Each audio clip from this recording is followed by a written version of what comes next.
The Blind Queen's Revenge, when love becomes poison. They said love would save her.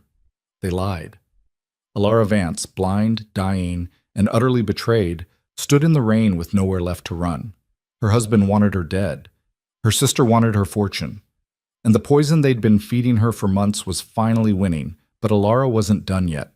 This is the story of how a broken woman became a queen, how trust turned to steel, how the girl they buried alive clawed her way back to destroy them all. Stay until the end. Hit that like button. Drop your city in the comments. Let's begin. The first thing Alara noticed when she woke that morning was the taste. Metallic. Wrong. Like copper pennies dissolving on her tongue. She'd tasted it before, every morning for the past 3 months, but today it was stronger, sharper. It sat in her mouth like a threat she couldn't name, and her stomach twisted in response. Kael? Her voice came out scratchy, weak. She hated how small she sounded. No answer. Alara pushed herself upright in bed, her fingers brushing across the silk sheets until they found the edge of the mattress. The room felt empty. Cold. The kind of cold that had nothing to do with temperature. He'd left again. She told herself it didn't matter. Told herself he was busy with estate business, with the council, with the 100 responsibilities that came with being Lord of House Vance. But the lie sat heavy in her chest, right next to the poison she didn't know was there. Alara had been blind for 2 years. A fever had taken her sight when she was 19, and the world had folded into darkness so complete she sometimes forgot what light looked like. But she'd learned to navigate it, learned to read the texture of silence, the weight of a room, the small shifts in air that told her when she was alone. And right now she was very alone. Her maid, Celeste, arrived an hour later with breakfast. Alara heard the tray settle on the bedside table, heard the soft clink of porcelain against wood. "Good morning, my lady." Celeste's voice was gentle. It always was. Too gentle, maybe. Like Alara was something fragile that might shatter if handled roughly. "Morning," Alara murmured. She reached for the teacup, her fingers finding it with practiced ease. The warmth bled through the porcelain into her palms. "Lord Kael asked me to tell you he'll be back this evening," Celeste said. "He's meeting with the trade envoys from the northern provinces." "Of course he is." Celeste hesitated. Alara could feel it. The pause, the unspoken question hanging in the air. "Is there anything else you need, my lady?" "No, thank you." The door closed softly. Alara lifted the teacup to her lips. And that's when the vision hit. It wasn't sight, not exactly. It was something stranger, something that had started happening a few weeks ago. Flashes, impressions, images that burned themselves into her mind without warning, sharp and vivid and impossibly real. This one was brutal. She saw herself lying in bed, pale, still, dead. Kael stood over her body, his face blank. Beside him was Lyra, her stepsister, beautiful and cold, her hand resting possessively on his arm. "Finally," Lyra said. Her voice was silk and satisfaction. "I thought she'd never die." Kael's mouth twitched, not quite a smile, but close. "The poison took longer than expected. Does it matter? She's gone. The fortune is ours." Alara's hand shook so hard the teacup slipped from her fingers. It shattered on the floor, hot liquid spreading across the stone like blood. She couldn't breathe. Poison. The word echoed in her skull, louder than her heartbeat, louder than the ringing in her ears. They were killing her, her husband, her sister, the 2 people she trusted most in the world. Alara didn't move for a long time. She sat frozen on the edge of the bed, her bare feet inches from the broken porcelain, her mind racing in circles that led nowhere. It couldn't be real. Visions weren't real. They were just, what? Hallucinations? Fever dreams? But the taste in her mouth said otherwise. The exhaustion that had been creeping through her bones for months. The way her body felt like it was shutting down piece by piece. She pressed a hand to her stomach and felt the slight swell of nausea rise. How long had they been poisoning her? How much time did she have left? Celeste returned to clean up the broken cup. She didn't ask questions, just moved quietly around the room while Alara sat silent and shaking. When she was gone, Alara stood. Her legs felt weak, unsteady, but she forced herself to move. She needed answers, needed proof. She couldn't trust her visions. Not yet. But she could trust her ears. Bum. Elara found them as the East Wing study. She hadn't meant to. She'd been looking for Kael, following the faint sound of his voice through the halls, her fingertips trailing along the walls for balance. But when she reached the study door, she stopped.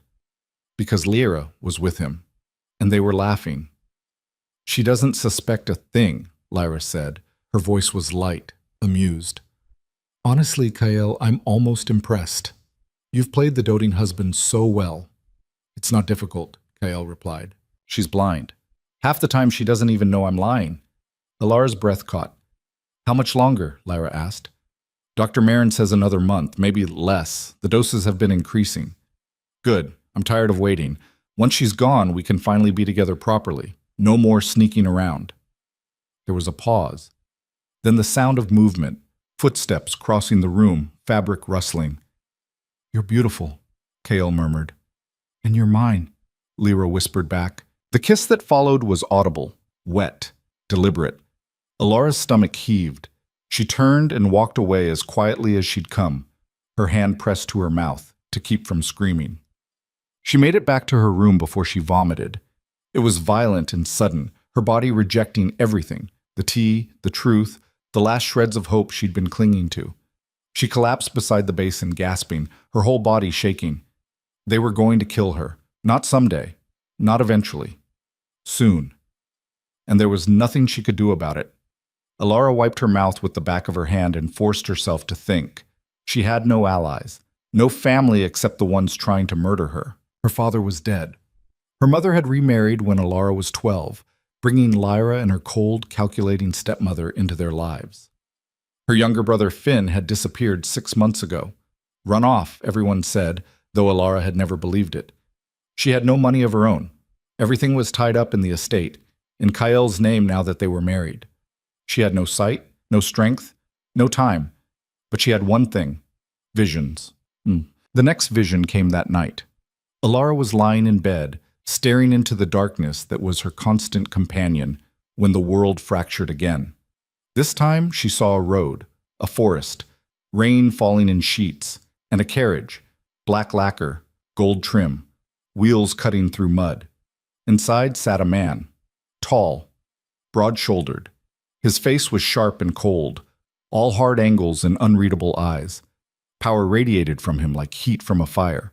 Dangerous, absolute, impossible to ignore. An alpha. The vision shifted. She saw herself, stumbling, desperate, throwing herself in front of the carriage, saw the horses rear, saw the man step out into the rain, his expression unreadable as he looked down at her. Please, her future self whispered, help me. And then the vision ended. Elara lay still, her heart pounding. She didn't know who the man was, didn't know if the vision was real or just another trick of her dying mind. But it didn't matter, because right now it was the only chance she had. She planned it carefully.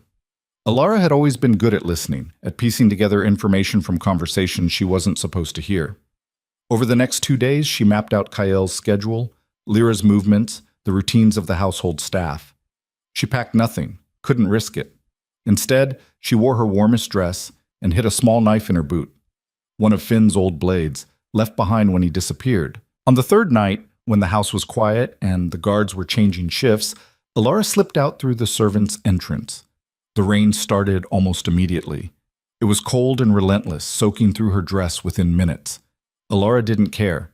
She kept moving, one hand trailing along the garden wall, her feet finding the path through memory and desperation. Behind her, she heard shouts. They'd discovered she was gone. Elara ran. She didn't know where she was going, didn't have a map or a plan beyond a way. The ground was slick beneath her feet, and twice she fell, mud and gravel tearing at her palms. But she got up, kept running. The forest swallowed her whole, trees pressed in from all sides, their branches catching at her hair and clothes. Elara's lungs burned, her legs screamed, but she didn't stop. Behind her, the shouts grew louder, closer. They were hunting her. Kael wouldn't let her go. Not alive, not with what she knew. Elara's foot caught on a root, and she went down hard, her head cracking against something solid. Pain exploded through her skull, white-hot and blinding. She lay there in the mud, gasping, the world spinning even though she couldn't see it. And then she heard it. Hooves, wheels, a carriage. Alara dragged herself to her feet and stumbled forward, her hands outstretched.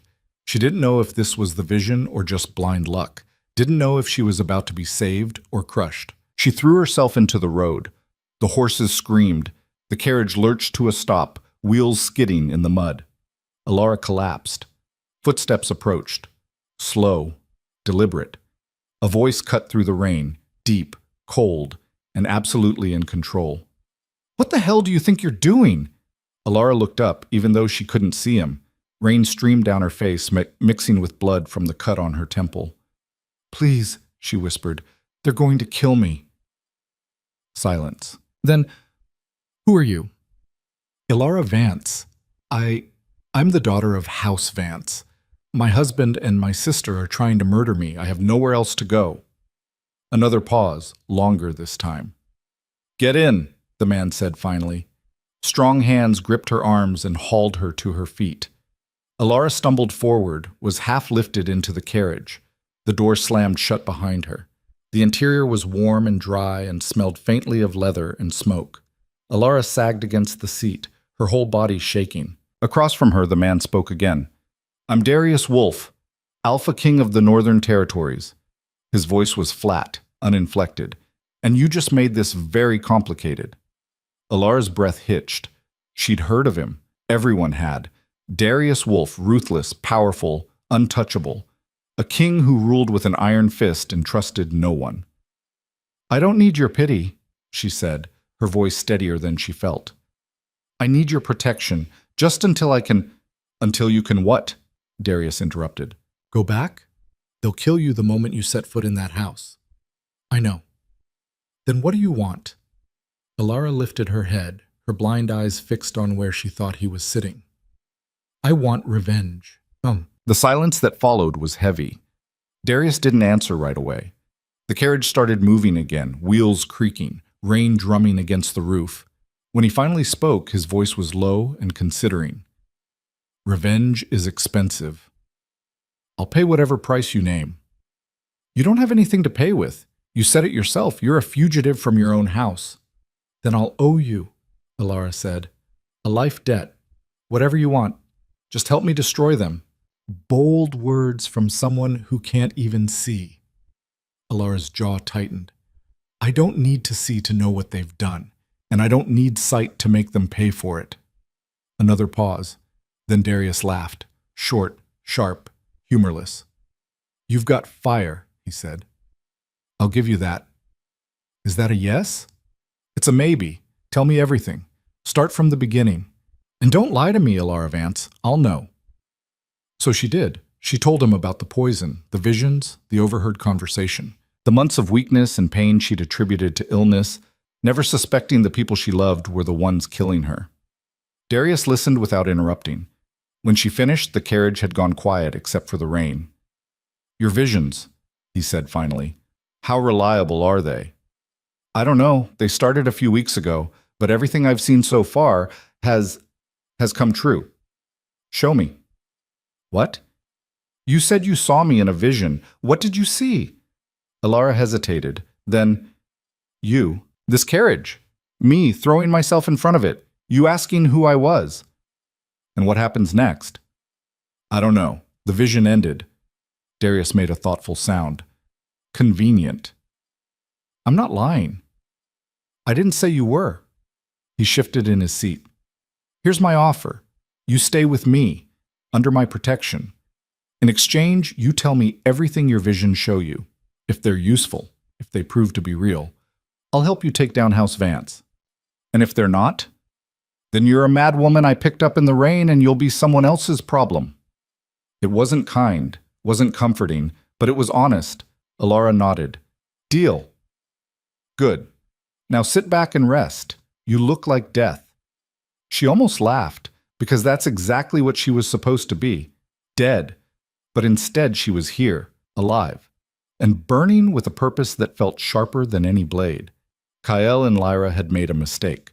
They'd underestimated her, and Alara was going to make sure it was the last mistake they ever made. The journey to Darius's estate took 3 days. Alara spent most of it sleeping, or trying to. Her body was exhausted, wrung out from months of poison and the adrenaline crash of her escape. But every time she closed her eyes, she saw them. Kael's face, Lyra's smile, the way they'd laughed about her death like it was a joke. On the second day, the visions came back. This one was different, darker. She saw Finn, her younger brother, 16 and scared, locked in a cell somewhere cold and damp. His face was bruised, his wrists shackled. He was calling her name. Alara jerked awake, gasping. "What did you see?" Darius's voice cut through the darkness. She'd forgotten he was there.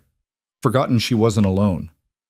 "My brother," she said, her voice shaking. "Finn, he's alive. They have him locked up somewhere." "Who?" "I don't know, but he's in danger." Darius was quiet for a moment. "Your family told everyone he ran away." "They lied. He wouldn't just leave. Her throat tightened. "He was the only one who didn't treat me like I was broken." "Then we'll find him." Alara's head snapped toward him. "What?" "If your visions are real and your brother is alive, then finding him proves it. And if it proves your visions are real, then I have a very valuable asset on my hands." "I'm not an asset," Alara said sharply. "No," Darius agreed. "You're a weapon, and I'm very good at using weapons." Alara wanted to argue, wanted to tell him she wasn't anyone's tool, but the truth was she didn't care what he called her, as long as he helped her burn House Vance to the ground. They arrived at Darius's estate on the evening of the third day. Alara could feel the difference immediately. The air was colder here, sharper, and the sounds were different. No city noise, no chatter of servants, just wind and silence and the creak of heavy gates opening. "Welcome to Wolfspire," Darius said as the carriage stopped. A hand gripped her elbow, firm but not rough, and guided her out. Gravel crunched beneath her feet. The wind bit at her face. "This way," Alara followed, her fingers brushing against his arm for balance. She hated needing help, hated being led like a child, but she swallowed her pride and kept moving. Inside, the air was warmer. Alara heard the echo of their footsteps in what must have been a massive hall. "Marin!" Darius called. A woman's voice answered, crisp, professional. "Your Majesty." "This is Alara Vance. She's been poisoned. I need you to examine her and tell me how much damage has been done." "Of course." "This way, please." Alara was led to another room, smaller, quieter. She was guided to sit on what felt like an examination table, and gentle hands began checking her pulse, her temperature, the lymph nodes in her neck. "How long have you been experiencing symptoms?" Dr. Marin asked. 3 months, maybe longer." "And the poison?"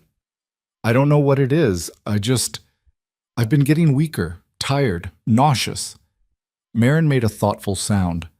"I'll need to run tests, but if you've been ingesting poison for 3 months and you're still alive, either the doses were very small or you have an unusually strong constitution." "Or both," Darius said from somewhere near the door. "How long do I have?" Alara asked quietly. Marin hesitated. "I can't say for certain until I know what we're dealing with. But if you stop ingesting it now, your body should begin to recover, slowly." "Will I get my strength back?" "In time, yes." It wasn't a guarantee, but it was hope. And right now, hope was enough.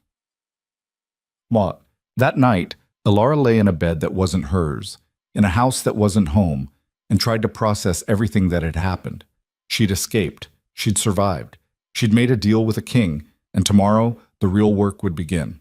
Because Alara wasn't just going to survive, she was going to make them pay. All of them. Kael, for his lies and his poison and his hands that had held her while plotting her death. Lyra, for her betrayal and her greed and the way she'd smiled while Alara died. Her stepmother, for orchestrating it all. And anyone else who had stood by and let it happen. Alara closed her eyes and let the anger settle in her chest like a second heartbeat. She was done being the victim, done being the blind girl they pitied and discarded. From now on, she was something else, something dangerous, and they were going to learn that the hard way. The first lesson came at dawn. Alara woke to the sound of steel on steel, sharp, rhythmic, brutal. She sat up in bed, disoriented, her body still aching from the journey. The room was unfamiliar, the sheets too crisp, the air too cold. For a moment she forgot where she was. Then it all came rushing back. She dressed herself slowly, fingers fumbling over buttons and laces. No maid appeared to help. At Wolfspire, it seemed, she was expected to manage on her own. Good. She was done being pampered and poisoned in equal measure. Alara found her way to the door by memory and touch, then stepped into the hallway. The sounds of combat grew louder, voices shouting commands, feet pounding against stone, the unmistakable crack of wood on bone. She followed it. The training yard was massive. Alara could tell from the echo of sounds, the way noise bounced off distant walls. Cold air hit her face as she stepped outside, and somewhere to her left men were fighting. Again! Darius's voice cut through the chaos. You're slow, you're sloppy. If I wanted to watch children play, I'd visit a nursery. Someone grunted in response, pain or frustration, Alara couldn't tell. Faster! Your enemy won't wait for you to catch your breath. The crack of wood against wood echoed across the yard. Someone cursed. Lady Vance! Alara turned toward the voice. It was Marin, the doctor from last night. You shouldn't be out of bed yet, Marin said, though her tone wasn't unkind. Your body needs rest. My body's been resting for 3 months, Alara replied. I'm done with that. Marin made a thoughtful sound. Stubborn. That'll either save you or kill you. Probably both. A laugh, short and unexpected. Come on, let's get you fed before His Majesty decides you're fit for training. Training? You didn't think he'd let you sit idle, did you? Alara hadn't thought about it at all, but now that Marin mentioned it, the idea settled in her chest like a stone. Of course Darius wouldn't let her rest. He didn't deal in charity. Everything had a price. Breakfast was plain: bread, cheese, dried meat, and bitter tea that tasted nothing like the poison-laced drinks she'd been served at home. Alara ate mechanically, her mind elsewhere. She needed a plan. Revenge wasn't enough. She needed strategy, resources, proof, and she needed to find Finn. The vision of her brother haunted her, his bruised face, his shackled wrists, the way he'd called her name like a prayer that would never be answered. She pushed the image away and took another bite of bread. It was stale and hard, but she forced it down anyway. Tell me about the visions. Alara's head jerked up. She hadn't heard Darius enter the room. I thought you were training your men, she said. I was. Now I'm here. He pulled out a chair and sat across from her. The wood groaned under his weight. The visions. How do they work? Alara set down her tea. I don't know. They just happen. I see things that haven't occurred yet. Sometimes they're clear. Sometimes they're fragments. Can you control them? No. Can you summon them? No. So they're useless. Alara's jaw tightened. They kept me alive. Barely. Darius leaned back in his chair, studying her with an intensity she could feel even without sight. If you want revenge, you need more than sporadic visions and blind luck. You need power, real power. And you're going to give that to me? I'm going to teach you how to take it. Alara frowned. What does that mean? It means starting today you train. You learn to fight, to move, to listen. You're blind, not helpless, but right now you're acting like both. The words stung. Alara wanted to argue, wanted to throw something at him. But he was right. She hated that he was right. Fine, she said through gritted teeth. When do we start? Now. Chamatzit. The first session was humiliating. Darius took her to a smaller courtyard, empty except for the two of them. No audience. No witnesses to her failure. Fight me, he said. Alara laughed. It came out bitter and sharp. You're joking. Do I sound like I'm joking? I'm blind. You can't see, Darius interrupted. That doesn't mean you can't fight. Now stop making excuses and try. Alara's hands curled into fist. She wanted to refuse, wanted to walk away. But where would she go? She lunged. It was clumsy and desperate, her arms swinging wildly at where she thought he was. Darius sidestepped easily, and Alara stumbled past him, nearly falling. Pathetic, he said. Alara spun around, fury rising in her chest. I can't see you. Then stop relying on sight. Use your ears, your instincts. I'm not silent. She tried again. This time she listened, heard the shift of his boots against stone, the faint rustle of fabric. She swung. Missed. Darius caught her wrist mid-strike and twisted. Pain shot up her arm and Alara gasped. Predictable, he said, releasing her. You're telegraphing every move. Anyone with eyes could read you. Then teach me, Alara snapped. I am teaching you. You're just not learning fast enough. He moved. She heard it, and something hard slammed into her shoulder. Alara staggered, her breath knocked loose. Again, Darius said. She came at him again and again and again. Each time he dodged or blocked or countered. Each time she ended up on the ground or gasping for air or nursing a new bruise. Her knees hit stone for the 5th time, and Alara stayed down, chest heaving. Get up, Darius said. I can't. You can. You're just choosing not to. I'm exhausted. You think Kyle will care if you're exhausted when he comes for you? Darius's voice was cold. You think your sister will show mercy because you're tired? Get up. Alara's hands balled into fists. She pushed herself to her feet, legs shaking. Good. Now hit me. She swung. He blocked. Harder. She swung again, missed again. You're holding back. Why? I'm not. You are. You're afraid of hurting yourself, afraid of failing. Stop being afraid and fight. Something in Alara snapped. She screamed, raw and furious, and threw herself at him. No technique, no strategy, just rage. Darius caught her easily, but this time he didn't throw her down. He held her there, her fist pounding uselessly against his chest. Better, he said quietly. That's the fire I need to see. Now learn to control it. By the time he finally called a halt, Alara was shaking with exhaustion and rage. You're weak, Darius said bluntly. The poison did more damage than Marin thought. It'll take months to rebuild your strength. I don't have months. Then you'd better work faster. Alara wanted to scream at him, wanted to tell him this was impossible, that he was asking too much. But instead she nodded. Because impossible or not, she didn't have a choice. The days blurred together after that. Every morning, Alara trained. Darius was relentless, pushing her past exhaustion, past pain, past the point where her body begged her to stop. He didn't coddle her, didn't offer encouragement. He just demanded more. And somehow, slowly, Alara began to improve.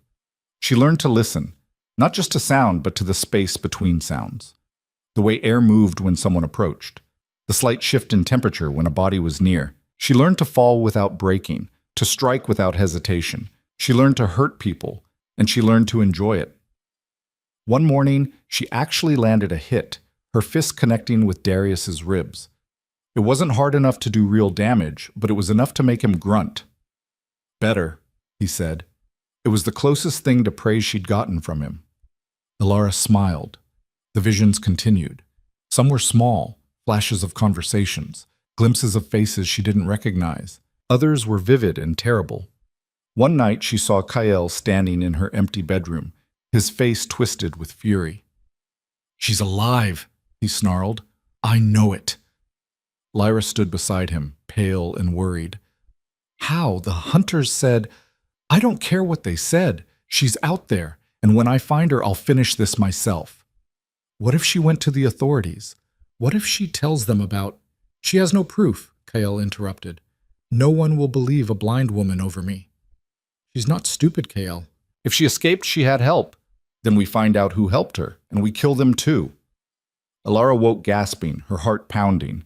Kale was looking for her. Of course he was. Tell me. She turned toward Darius's voice. He was sitting in the corner of her room, half hidden in shadow. How long have you been there? Alara demanded. Long enough. What did you see?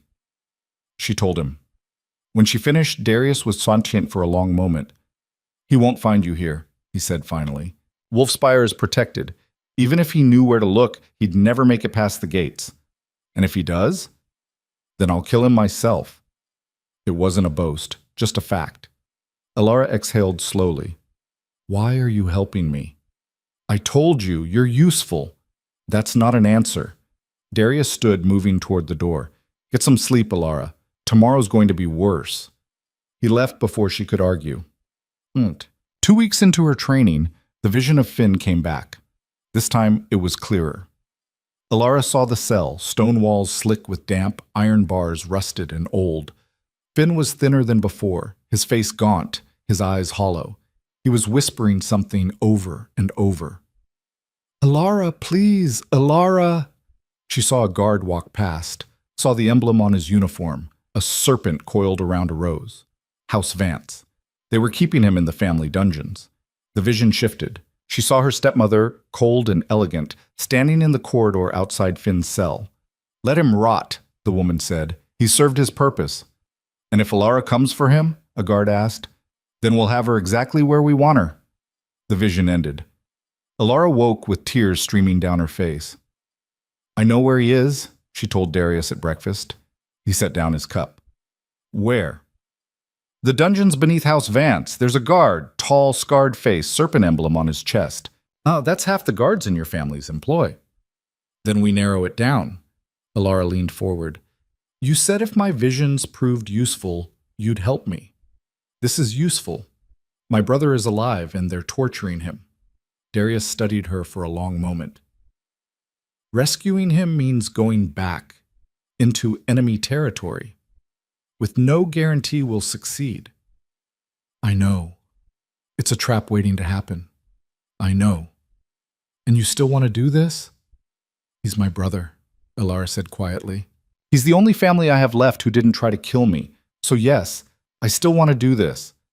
Darius exhaled slowly. "Then we do it smart. No charging in blind, no pun intended. We plan, we prepare, and we hit them when they least expect it." Alara nodded, relief flooding through her. "Thank you." "Don't thank me yet," Darius said. "This is going to get ugly." Chat. Planning the rescue took another week. Darius brought in maps of House Vance, detailed layouts of the estate, the dungeons, the guard rotations. Alara didn't ask how he'd obtained them. She didn't care. She studied them by touch, her fingers tracing the raised lines and textures Marin had added to help her navigate. "The dungeons are here," Darius said, guiding her hand to a specific section. 3 levels. If your vision is accurate, your brother's on the lowest one. "How do we get in?" "There's a service entrance on the east side, used by suppliers and servants. It's less guarded, but still risky." "What about the guards?" "We go at night, minimal staff.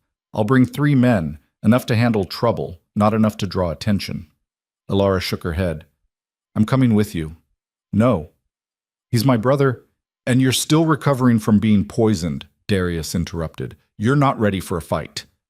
"I don't need to fight. I need to find him. And I'm the only one who knows what he looks like."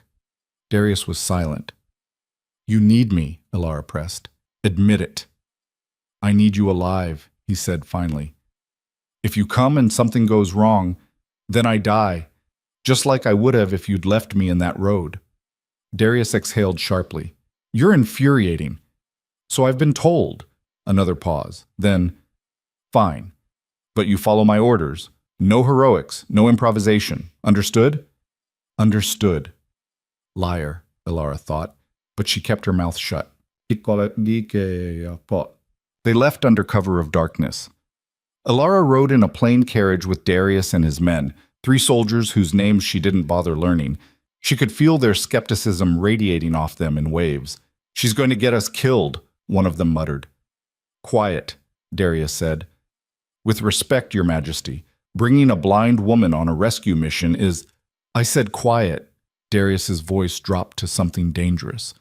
"Or I'll give you something real to complain about." The soldier fell silent. Alara sat rigid in her seat, hands clenched in her lap. She wanted to defend herself, wanted to prove she wasn't a liability.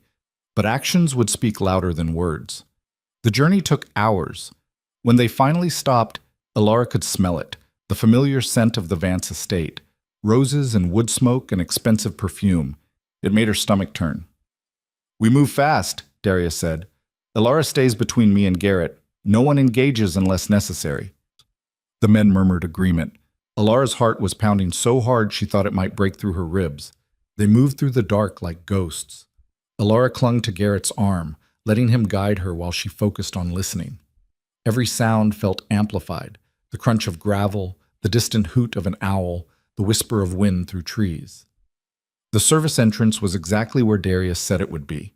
One guard stood watch. Darius took him down silently, a hand over his mouth, a blade to his throat. The man crumpled without a sound. Inside, the air was colder, damper. They descended. The dungeon smelled like rot and despair.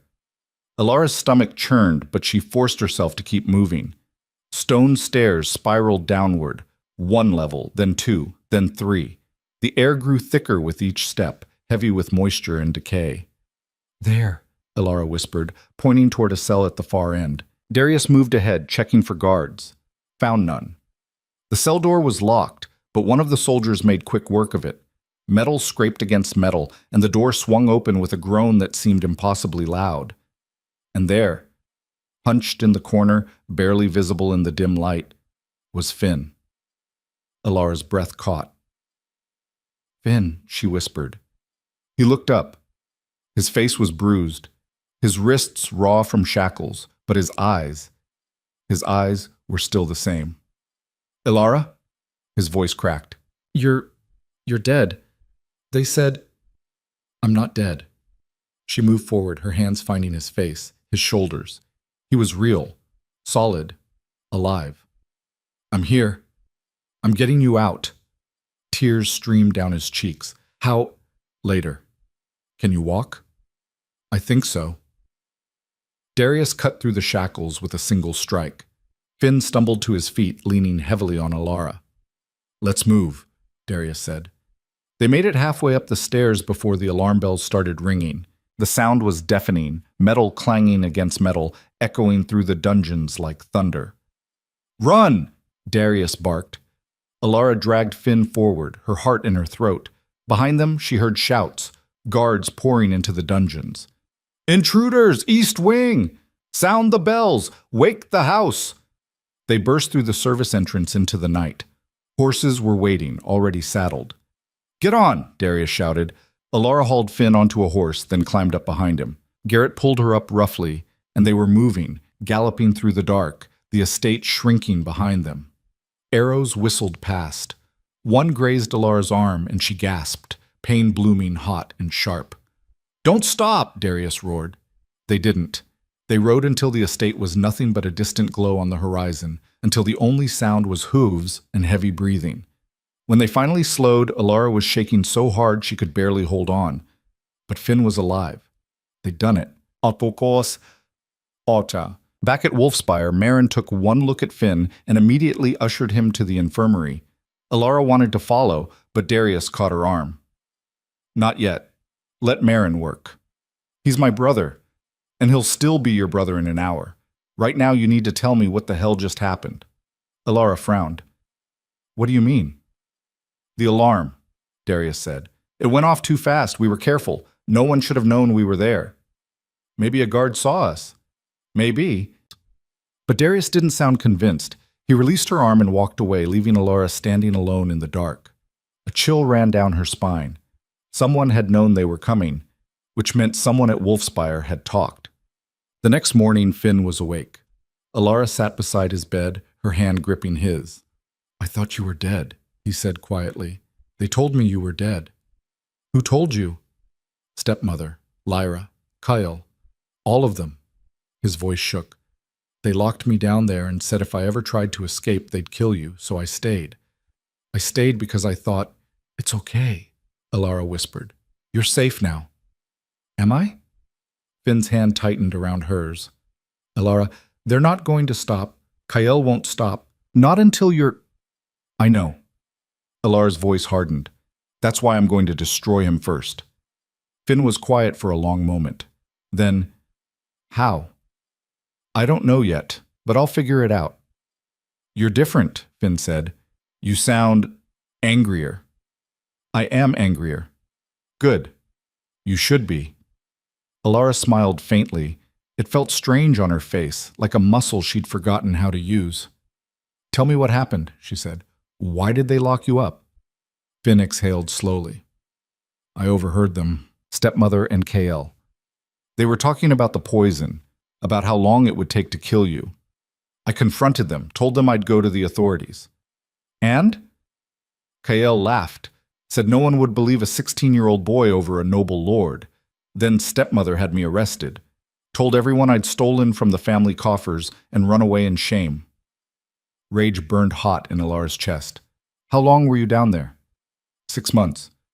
Maybe more. I lost track. 6 months. While Alara had been dying slowly upstairs, her brother had been rotting in a cell below. I'm going to make them pay, Alara said quietly.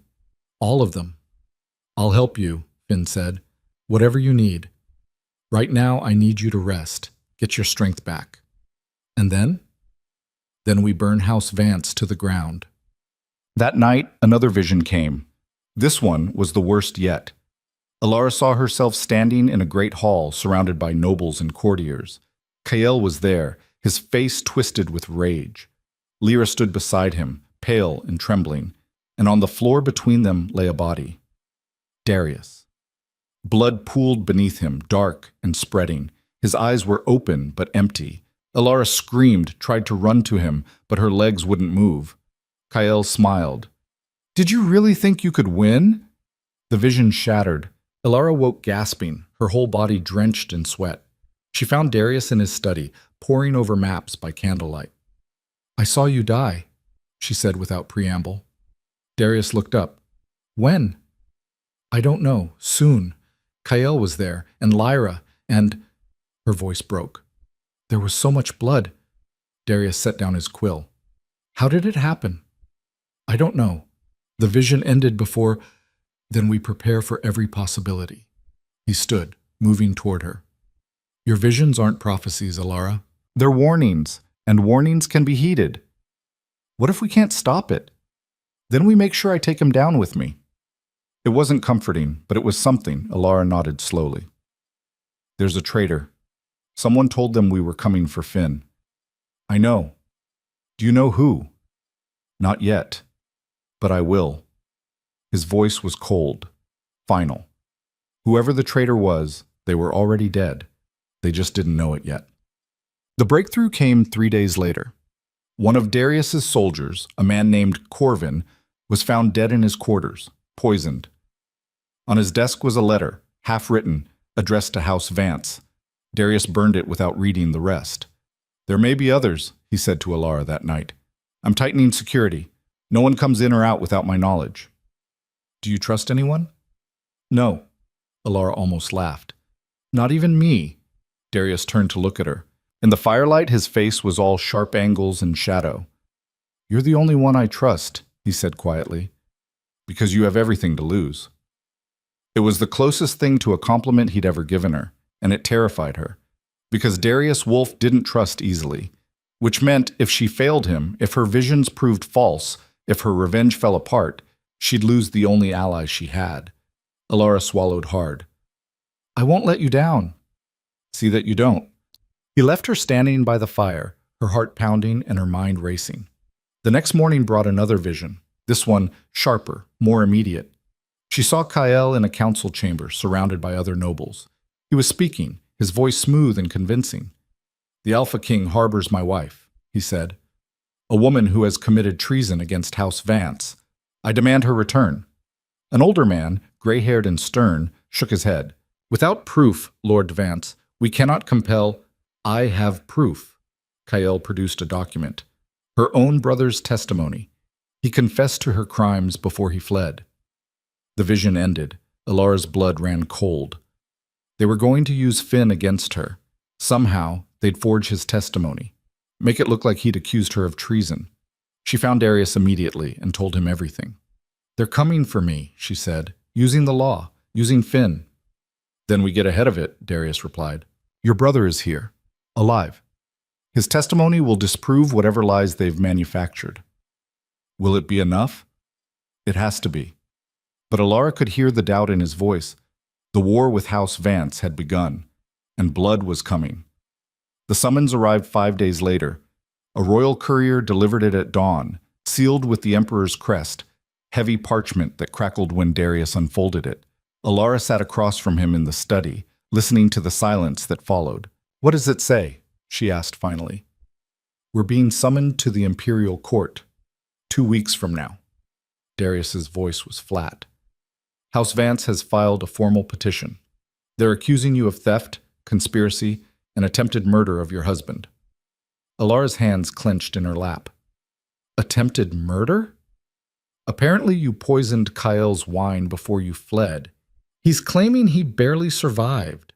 The audacity of it stole her breath. That's a lie. Of course it's a lie. But lies presented well enough become truth. Darius set the summons down. They're also demanding Finn's extradition, claiming he's a fugitive who stole from the family coffers. We have Finn. He can testify. He can try. But he's 16, traumatized, and has no proof beyond his word. Kale is a respected noble with physicians willing to swear they treated him for poisoning. Who do you think the court will believe? Alara's stomach twisted. So we're already dead. Not dead, just outmaneuvered.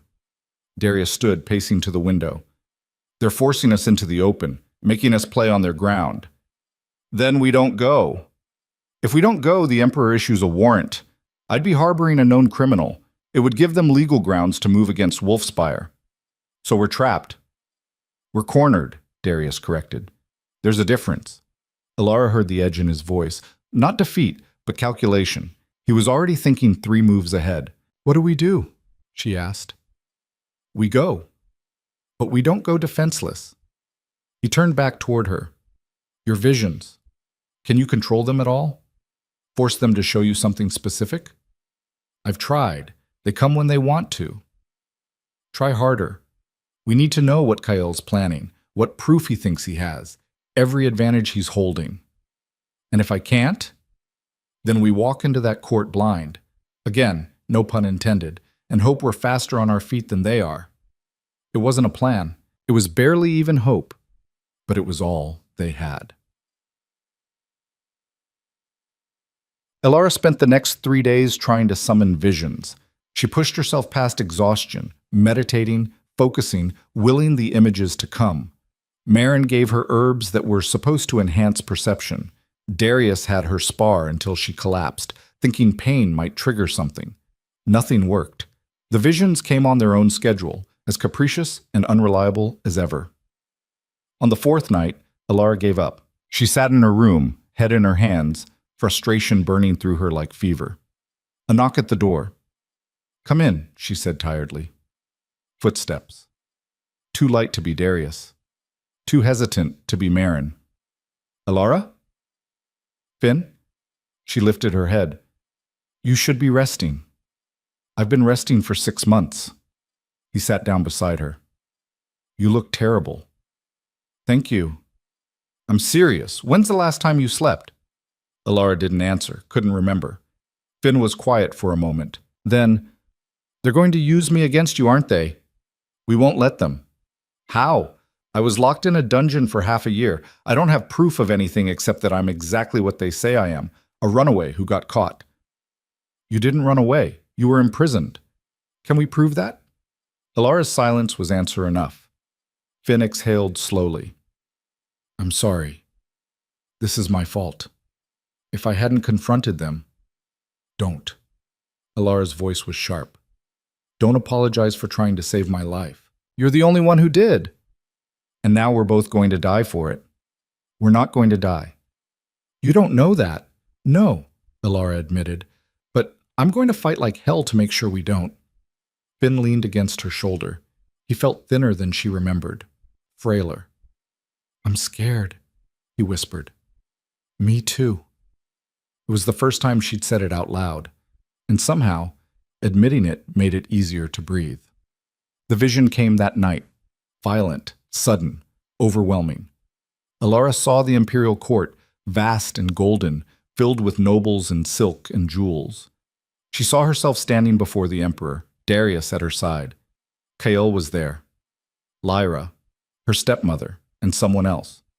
A woman Alara didn't recognize, tall, elegant, with silver hair and cold eyes. She wore the robes of a high inquisitor. Lady Vance, the woman said. Her voice was silk over steel. You stand accused of grievous crimes against your lawful husband. How do you plead? Not guilty, Alara heard herself say. Then let us examine the evidence. Kael stepped forward. Your Eminence, I present testimony from my household physician. He will confirm that my wife administered poison to me on 3 separate occasions. A man in healer's robes approached.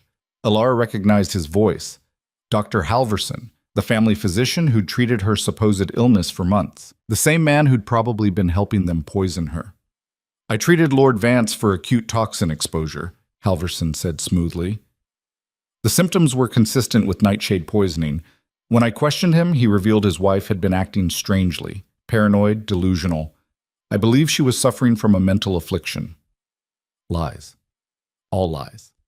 But presented so smoothly, so convincingly. The vision shifted. The Inquisitor turned to Finn. And you, boy, what do you know of your sister's crimes? Finn's face was pale, terrified. I don't speak truthfully. You were imprisoned for theft, were you not? No, they locked me up because because you knew your sister was plotting against her husband? The Inquisitor's voice was gentle, coaxing. It's all right. You can tell the truth now. You're safe. That's not... But the vision was already shifting again.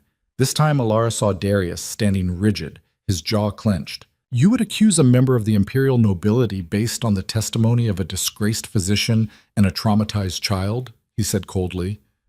I accuse her based on evidence, Kael replied. Evidence I'm prepared to present. He produced a letter. Alara's stomach dropped.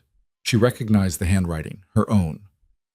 This letter, Kael said, was written by my wife 3 months ago. In it, she confesses her intent to poison me and take control of House Vance. Let me see that, Darius demanded. But the Inquisitor was already reading it aloud, and the words sounded exactly like something Alara might write, except she'd never written them. The vision ended. Alara jerked awake, gasping. Forged evidence. They had forged evidence in her own handwriting. She found Darius immediately and told him everything. A letter, he said quietly. In your handwriting. I never wrote it, I swear. I believe you, but proving it's forged will be nearly impossible, especially if they have a handwriting expert willing to testify it's genuine. Then what do we do? Darius was silent for a long moment. We attack from a different angle. If we can prove Kael was the one poisoning you, if we can get evidence of his conspiracy with Lyra and your stepmother, it discredits everything he's claiming. How do we get that evidence? We go back to House Vance. Alara's blood ran cold. That's suicide. Maybe, but it's the only move they won't expect. Darius leaned forward. They think we're cornered. Think we'll show up at court and try to argue our way out. They're not prepared for us to go on the offensive. You want to break into their estate again? No, I want to walk in the front door. Alara stared at him. You've lost your mind. Probably, but think about it. Kael believes you're hiding, believes you're weak and scared. What if you show up at his door, bold, alive, and demanding answers? It'll shake him, make him sloppy. Or he'll kill me on sight. Not if you're under my protection. Not if I'm standing right beside you. You're betting everything on him being too proud to murder me in front of witnesses. I'm betting on him being too arrogant to see the trap until it's sprung. It was insane, reckless, exactly the kind of bold, impossible move that might actually work. When do we leave? Alara asked. Darius smiled, sharp and dangerous. Tomorrow night. But they rode to House Vance with an escort of 20 soldiers, not an army, but enough to make a statement. Alara wore a dress Marin had chosen, deep crimson, elegant, nothing like the plain clothes she'd fled in. Her hair was pinned up, her face was clean. She looked like nobility, like someone who belonged. Remember, Darius said as they approached the gates, you're not here to beg. You're here to accuse. Make him defend himself. And if he doesn't take the bait, he will. Men like Kael can't resist defending their honor. The gates of House Vance loomed ahead, tall and familiar and suffocating. Alara's heart was pounding so hard she thought it might burst. Guards stopped them at the entrance. State your business, one demanded. Tell Lord Kael that his wife has come home, Darius said, and that the Alpha King demands an audience. The guard hesitated, then disappeared inside. Minutes crawled past. Finally, the gates opened. They were led through the gardens, past roses Alara had once loved, past fountains she'd trailed her fingers through when she could still see. Every step felt like walking into her own grave. Kael was waiting in the main hall. Alara could hear it in the sudden silence, the way conversation stopped, the way footsteps froze. She couldn't see the faces staring at her, but she could feel them. Shocked, scandalized, horrified. The dead wife had returned. Alara. Kael's voice was smooth. Too smooth.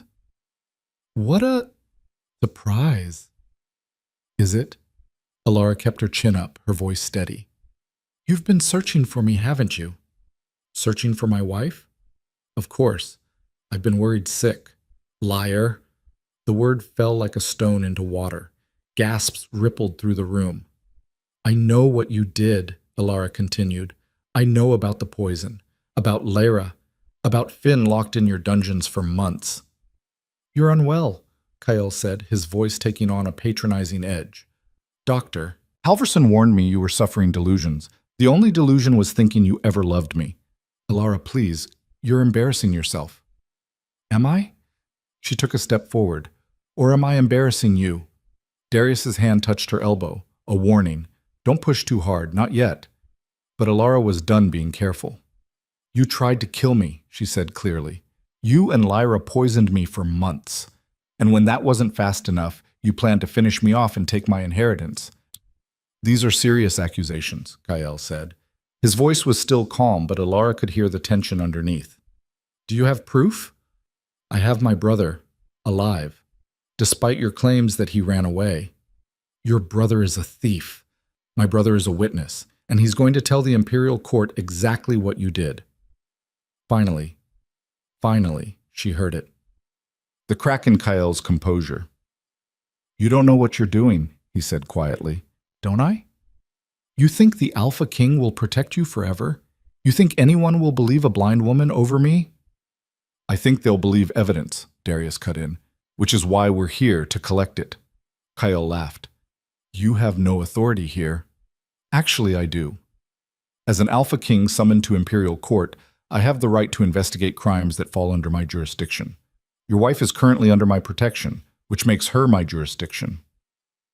It was a legal stretch, barely within the bounds of Imperial law, but it was enough to make Kael hesitate. You can't just, I can, and I am. Now, we can do this cooperatively, or we can do this with Imperial guards. Your choice. The silence that followed was suffocating. Finally, Kael spoke. Fine. Search whatever you want. You won't find anything. Because he'd already hidden it, or destroyed it. Alara knew that, but she also knew something Kael didn't. She knew where to look. The vision had shown her, not clearly, not perfectly, but enough. A study on the 3rd floor. A locked drawer in Kael's desk. Papers hidden beneath a false bottom. Correspondence between Kael and Lyra. Records of poison purchases.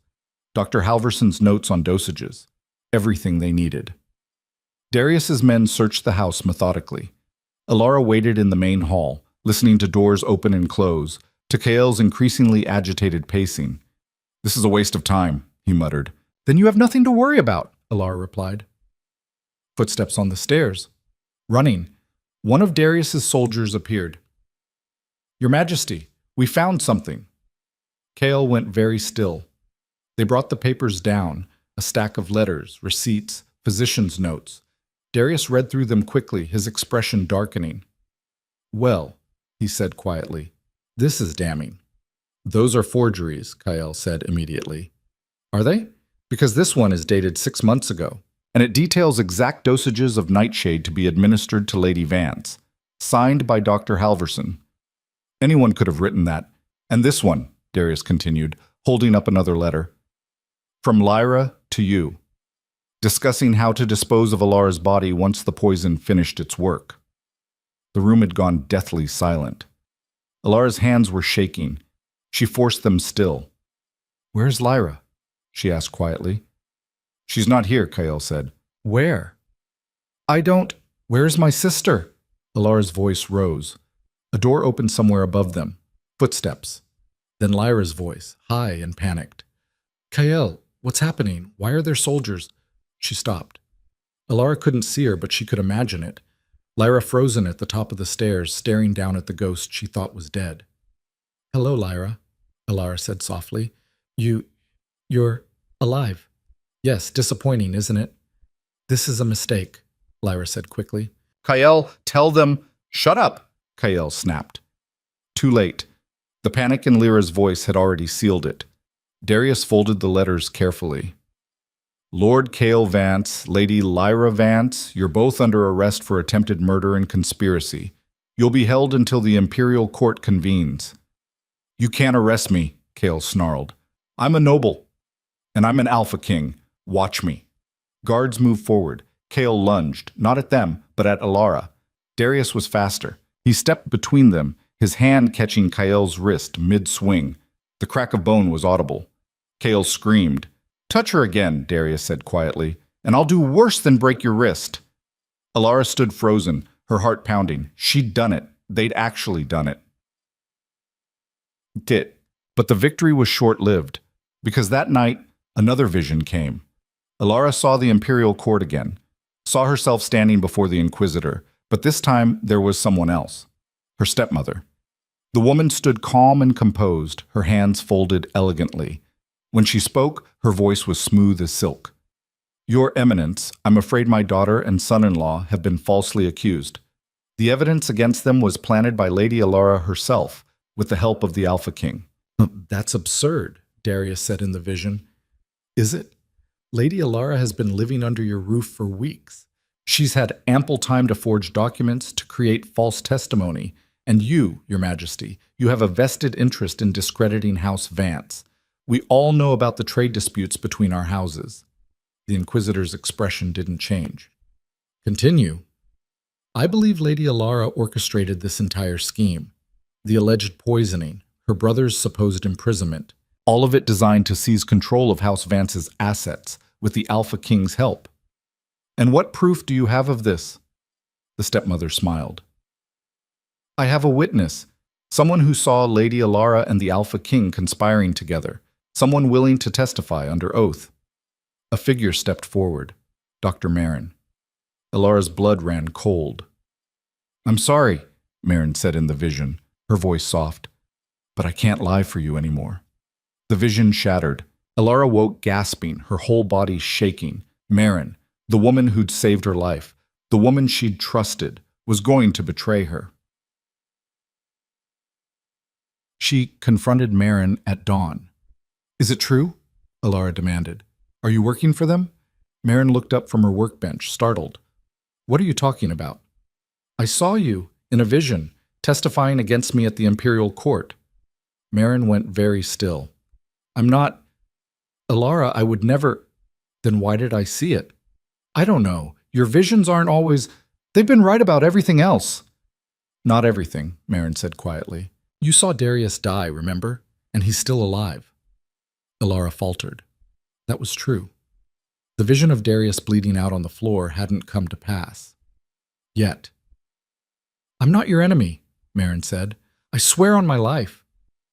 Then swear on something that matters more. Marin flinched. You don't trust me. I don't trust anyone. Alara's voice broke. I can't afford to. Silence stretched between them. Finally, Marin spoke. If I were going to betray you, I would have done it already. I've had dozens of chances, but I'm still here, still helping you. Why? Because what they did to you was wrong, and because I'm tired of watching powerful men destroy women and walk away unpunished. It sounded true, but Alara had believed lies before. I'll be watching you, she said quietly. I know. Alara left before the doubt could eat her alive. The Imperial Court convened exactly 2 weeks after the summons arrived. The journey to the capital took 3 days. Alara spent most of it in silence, her mind racing through every possible outcome. Darius had assured her they had enough evidence, that Kael's guilt was undeniable, but evidence could be twisted, witnesses could be bought. And her stepmother was the kind of woman who always had a contingency plan. The Imperial Palace was overwhelming, even for someone who couldn't see it. Elara could feel the space vast and echoing, could smell the incense and expensive perfume, could hear the whispers that followed her like ghosts. The blind wife who came back from the dead. The trial began at noon. Elara stood before the emperor, an old man whose voice was surprisingly strong, and the High Inquisitor, the silver-haired woman from her vision. Kael and Lyra were there, flanked by guards. Her stepmother sat in the gallery, serene and untouchable. "Lady Elara Vance," the Inquisitor began, "you stand accused of poisoning your husband, conspiring against House Vance, and forging evidence to support false claims.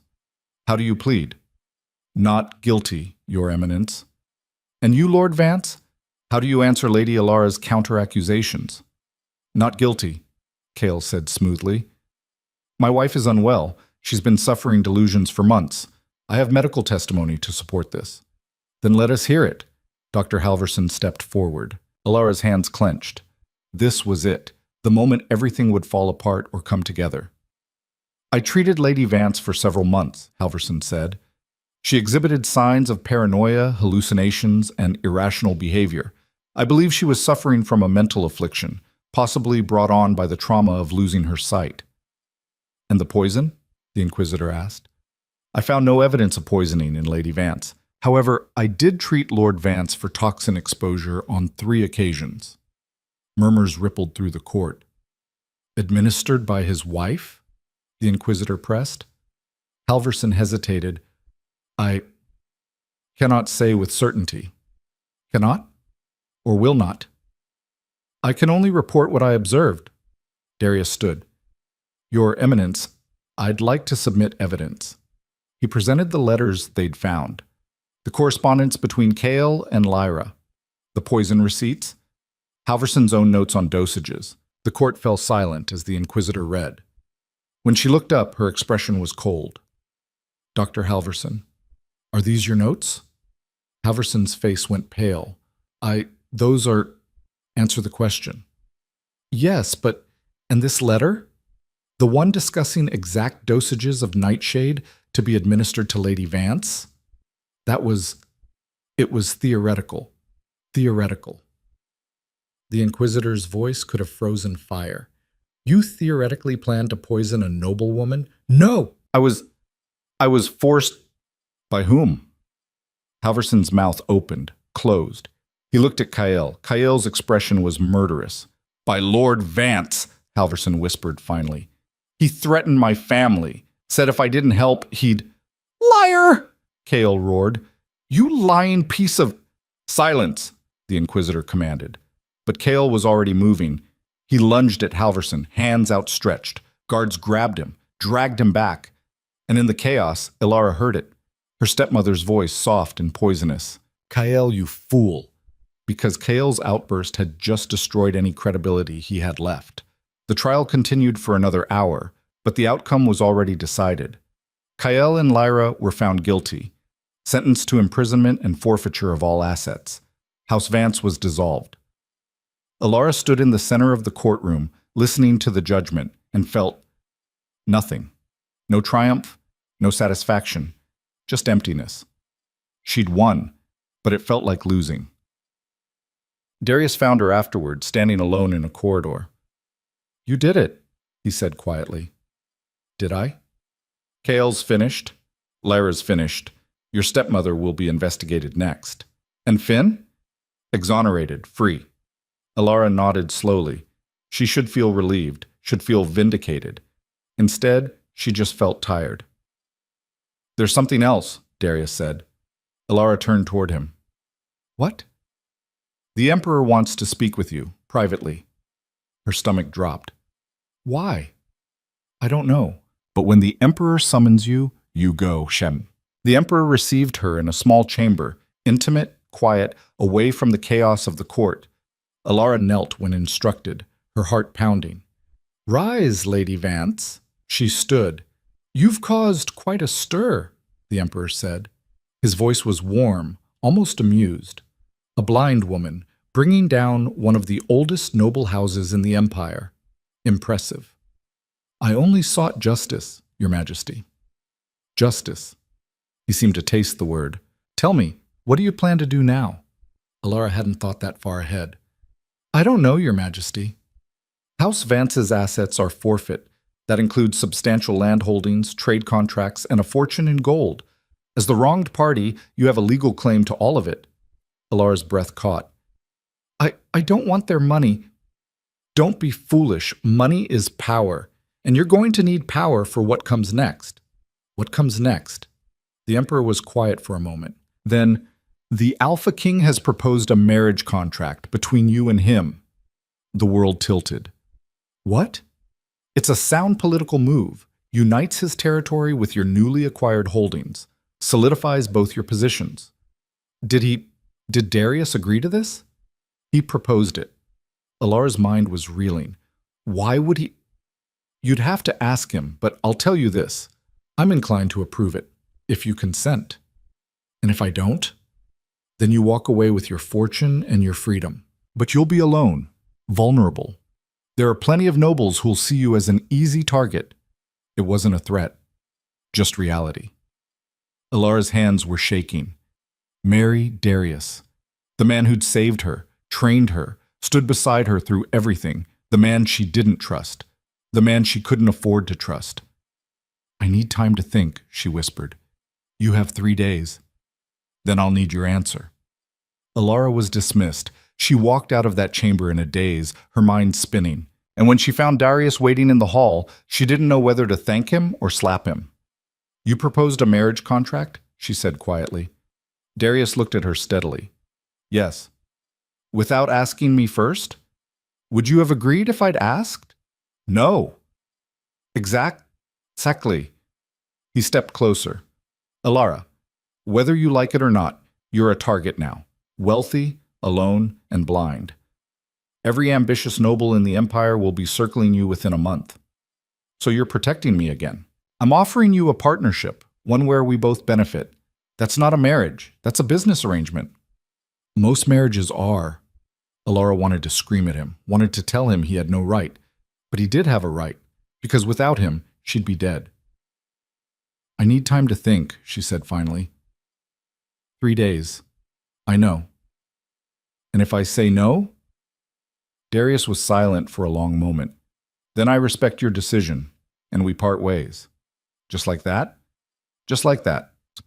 He walked away, leaving Alara standing alone in the corridor. And for the first time since this nightmare began, she had no idea what to do next. Alara spent that first night alone, pacing her chambers until her feet ached. Marriage, to Darius. The idea felt impossible and inevitable at the same time, like standing at the edge of a cliff knowing the only way forward was to jump. She'd never wanted this.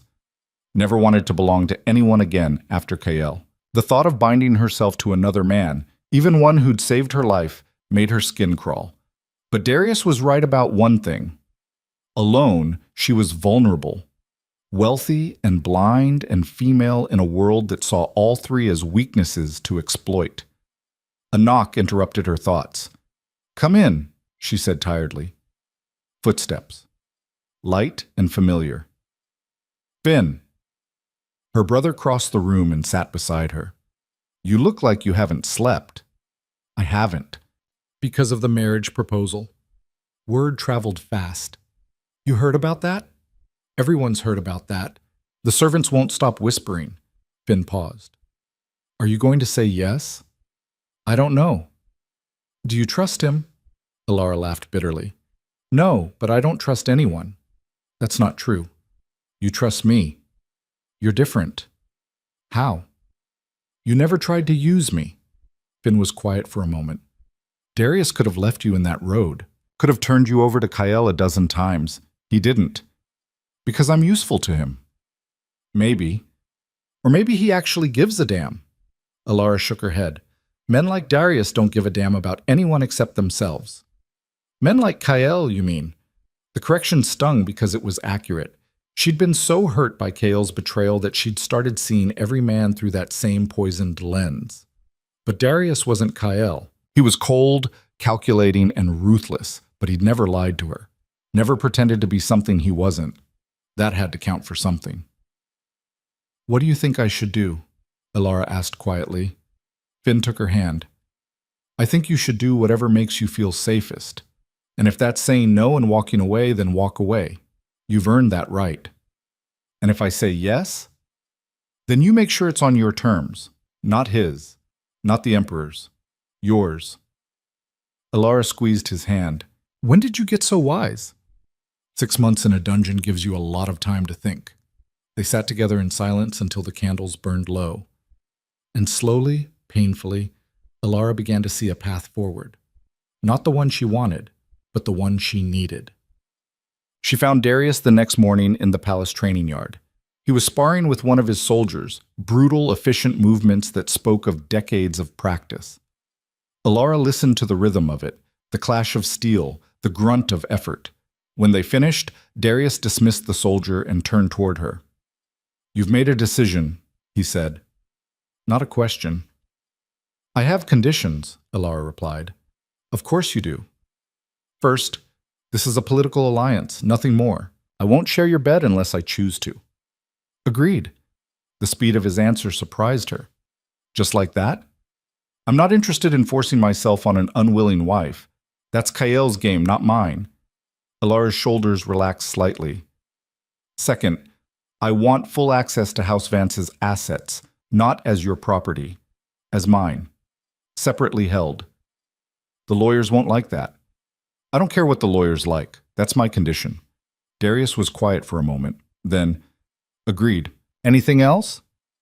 Third, Finn comes with us, to Wolfspire. And you treat him like family, not a prisoner or a burden. He's your brother. He was always going to come with us. And fourth, Alara took a breath. If I ever want to leave, you let me go. No arguments, no legal battles. You just let me go. This time the silence stretched longer. That's a dangerous condition, Darius said finally. It gives you all the power. Good, because I've spent too long being powerless. And if I refuse, then I refuse your proposal. And we both lose. Darius exhaled slowly. You drive a hard bargain. I learned from the best. Flattery won't change my answer. What is your answer? Yes, Darius said quietly. To all of it, on one condition of my own. Alara tensed. Which is? You give this a real chance. Not forever, just a chance. Don't walk in already planning your exit. It was fair, more than fair, actually. All right, Alara said, I can do that. Then we have a deal. He held out his hand. Alara found it, her fingers closing around his. The handshake felt like a contract written in something more permanent than ink. I'll inform the Emperor, Darius said. Wait. Alara's grip tightened. There's something else. Something I need to know. What? Why did you propose this, really? Not the political reasons. The real reason. Darius was silent for so long, Alara thought he wouldn't answer. Then, because you're the first person in a decade who's looked at me and seen something other than a weapon or a crown, and I'm selfish enough to want to keep that. It wasn't a declaration of love, but it was honest, and honesty, Alara was learning, was rarer than love. Okay, she said quietly. Let's do this. The wedding took place 3 days later. It was a small ceremony, nothing like the grand spectacle Alara's first wedding had been. Just the Emperor, a handful of witnesses, and the priest who bound their hands with silk cord. Alara wore a simple dress. No veil, no flowers. She wasn't a bride. She was a woman making a calculated decision to survive. Darius's hand was steady in hers as they spoke the vows. His voice was calm, controlled. Everything Kael's had pretended to be and wasn't. When it was done, the Emperor smiled. Well then, I pronounce you husband and wife. Long may your alliance prosper. Alliance, not marriage. The Emperor understood exactly what this was. Afterward, there was a small reception. Nobles Alara didn't know offering congratulations she didn't want. She smiled and nodded and said all the right things while her mind was elsewhere. Finn stayed close, a solid presence at her elbow. You all right? He whispered. Ask me in a year. He laughed quietly. Fair enough. Across the room, Alara heard Darius speaking with one of his advisors. The man's voice was low but clear. Your Majesty, there are concerns about the merger of assets. House Vance's holdings are substantial, but they're also contested. Several noble families are claiming they have rights to portions of the estate. Let them claim, Darius said coldly. We have the Emperor's backing and legal precedent. Anyone who challenges us will lose. And Lady Alara? How much authority will she have? Full authority over her inherited assets. I've already signed the documents. The advisor sounded shocked. You're giving her independent control. I'm honoring an agreement. There's a difference. Alara felt something shift in her chest. He'd actually done it, kept his word without her having to fight for it. Maybe this wouldn't be a disaster after all. They left the capital the next morning. The journey back to Wolfspire took 4 days. Alara spent most of it silent, processing everything that had happened in the past month. A month ago, she'd been dying. Now she was an alpha queen with a fortune and a husband she didn't hate. The transformation felt surreal. On the third night, Darius joined her by the campfire. Can't sleep? He asked. Too much on my mind. Want to talk about it? Alara almost laughed. When did you become interested in talking? When I married someone who might actually have something interesting to say. She did laugh then, short and surprised. They sat in silence for a while, listening to the fire crackle. What happens now? Alara asked finally. Now we consolidate power. Make it clear that House Wolf Vance is not to be trifled with. House Wolf Vance? You didn't think I'd erase your name completely, did you? You earned it. By almost dying? By surviving. Darius shifted. Most people in your position would have given up, accepted their fate. You didn't. I was too angry to give up. Anger's a powerful motivator, but it won't sustain you forever. What will? That's what you need to figure out. Alara turned toward him. What sustains you? Darius was quiet for a long moment. Duty. Responsibility. The knowledge that if I fail, thousands of people suffer. That sounds exhausting. It is. Do you ever want to just walk away from it all? Every day. But you don't. No, because walking away would make me a coward, and I've worked too hard to be anything else. Alara understood that. The need to prove yourself, to be more than what people expected. I'm glad you didn't leave me in that road, she said quietly. So am I. It was the closest thing to sentiment Darius had ever offered. Alara decided not to push for more. They arrived at Wolfspire to chaos. Messengers were waiting with reports of attacks on the border, raiders targeting supply caravans, villages burned. When did this start? Darius demanded. 3 days ago, Your Majesty. We sent word to the capital, but I was getting married. Darius's jaw tightened. How many dead? 15 so far, mostly guards and merchants. And the raiders? Unknown origin. They're not wearing any identifiable markers. But Alara knew. She knew before the vision even came. That night, it hit her like a hammer. She saw her stepmother, still free, still untouchable, meeting with a scarred man in a dark room. Burn his holdings, the stepmother said. Make him regret taking everything from my family. And the girl? If she dies in the chaos, so be it. I'll mourn appropriately. The vision ended. Alara found Darius immediately. It's my stepmother, she said. She's behind the attacks. Darius didn't question it. You're sure? I saw her, hiring the raiders, targeting your territory.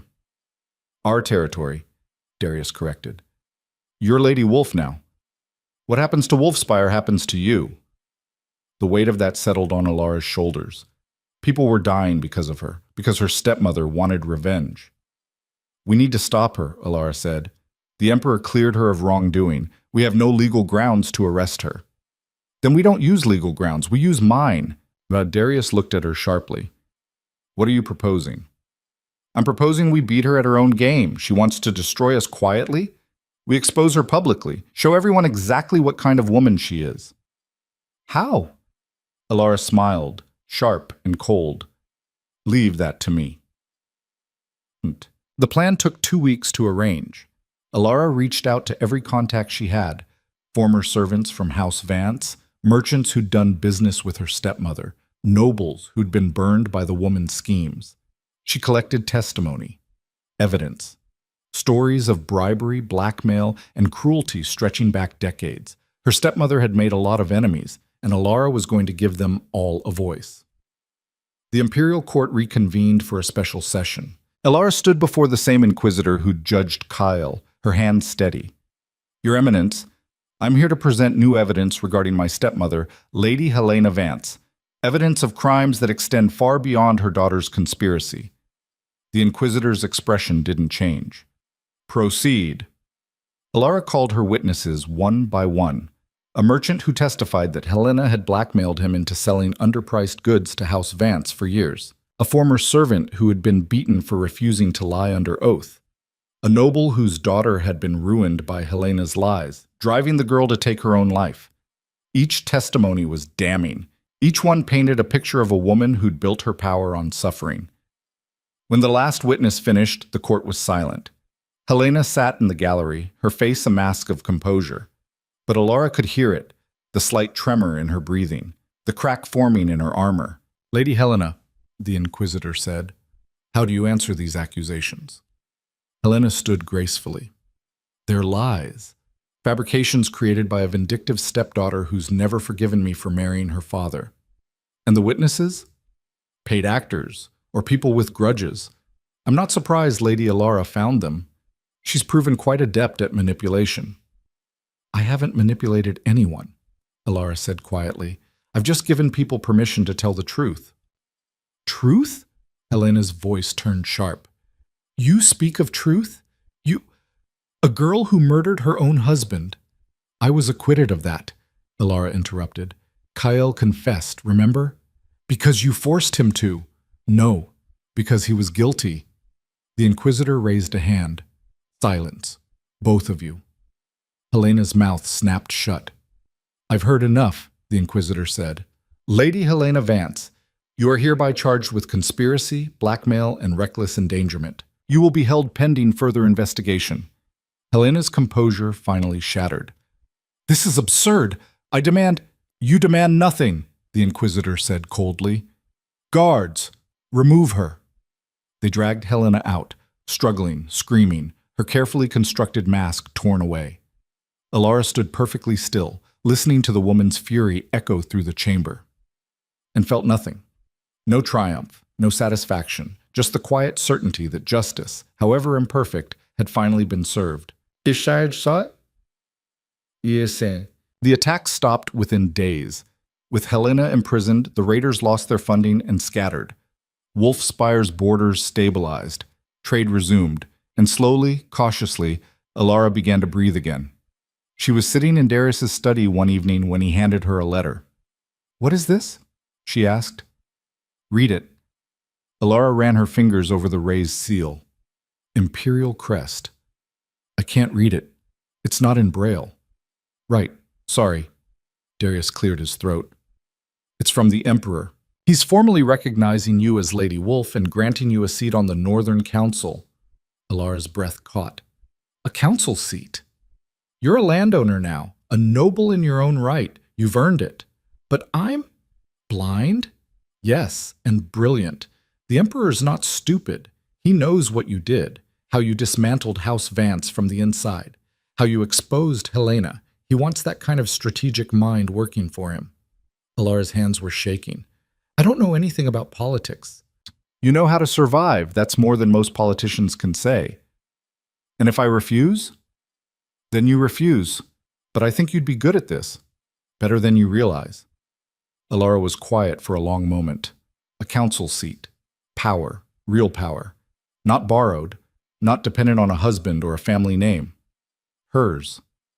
"I'll do it," she said finally. Darius smiled. She could hear it in his voice. "Good. Because I already accepted on your behalf." Alara threw a cushion at him. "You what?" "I had faith in you." "You're impossible." "So I've been told." But Alara was smiling too. For the first time in longer than she could remember, the future didn't feel like a trap. It felt like possibility. The first council meeting was brutal. Alara sat among men twice her age who clearly resented her presence. She couldn't see their faces, but she didn't need to. Their voices said everything, dismissive, condescending, annoyed. "Lady Wolf," one of them said, Lord Garrett, from his accent. While we appreciate your unique perspective, perhaps you should leave the more complex matters to those with experience. Complex matters like trade negotiations? Alara asked mildly. Or taxation policy? Both. I ran House Vance's accounts for 3 years before my husband tried to murder me. I think I can handle complex matters. Silence. Furthermore, Alara continued, I've been reviewing the Northern Territory's grain imports.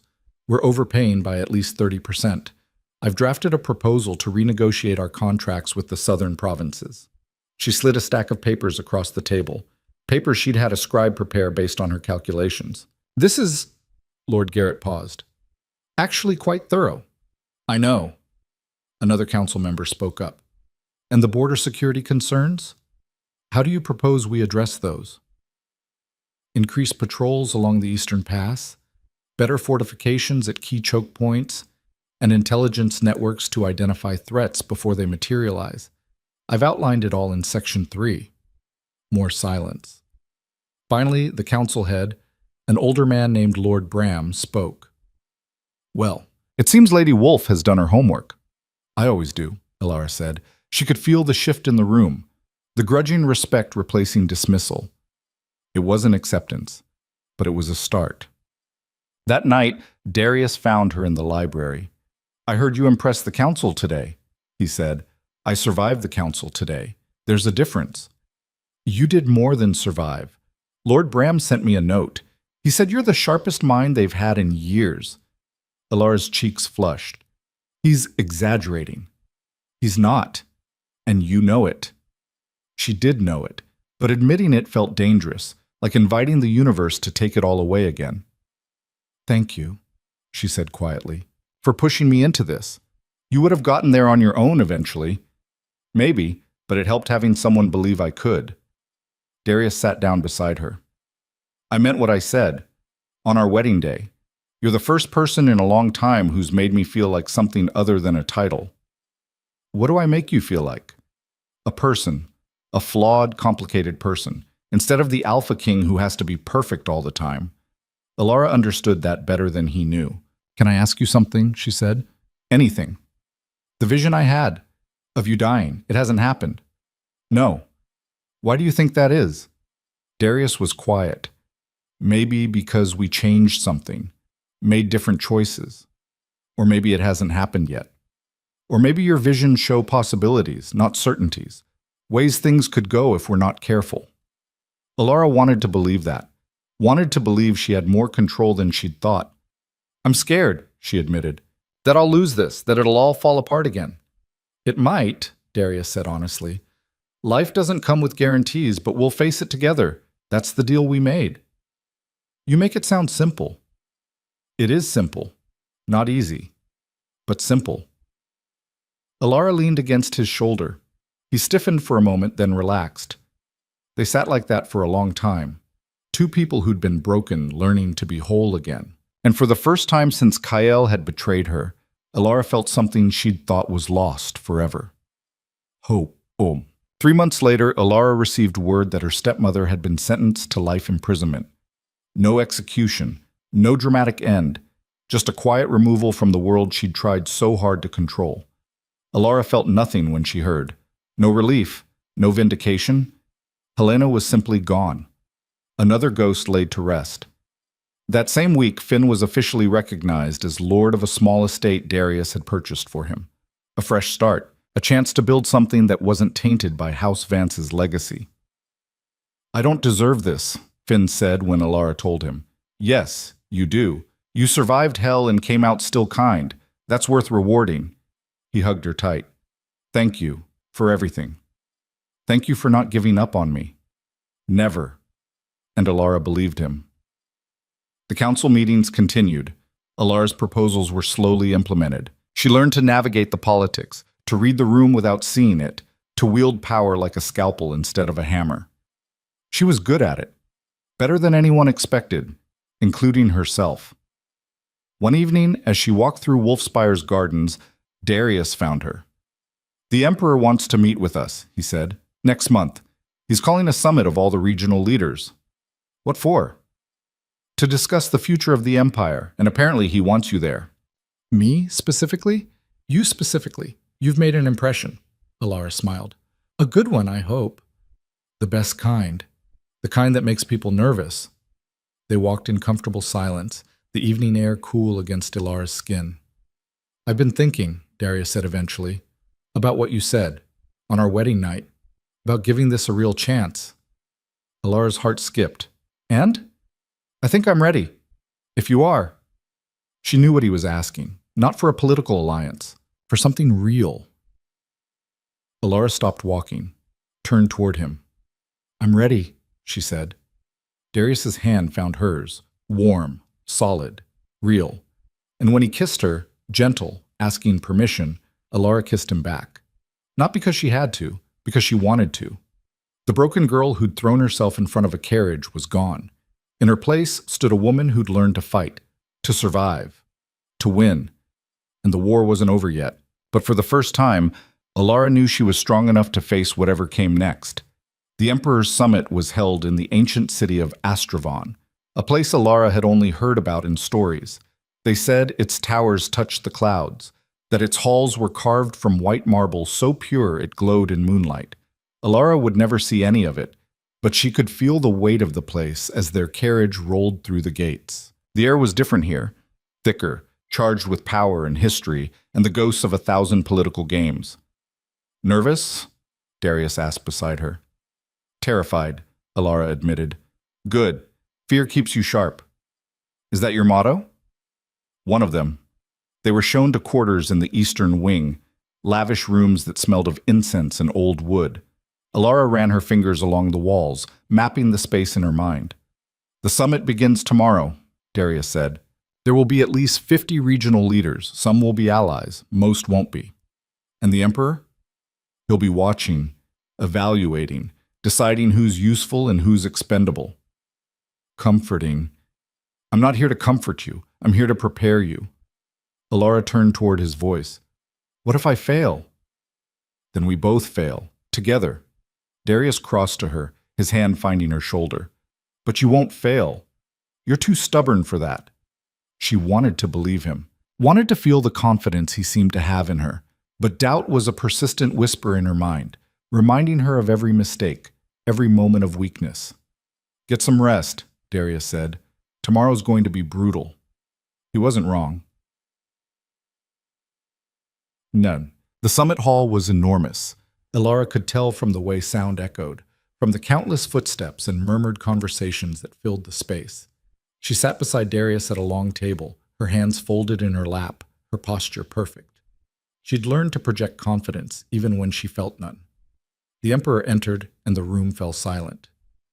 Lords and ladies of the Empire, he began, his voice carrying effortlessly.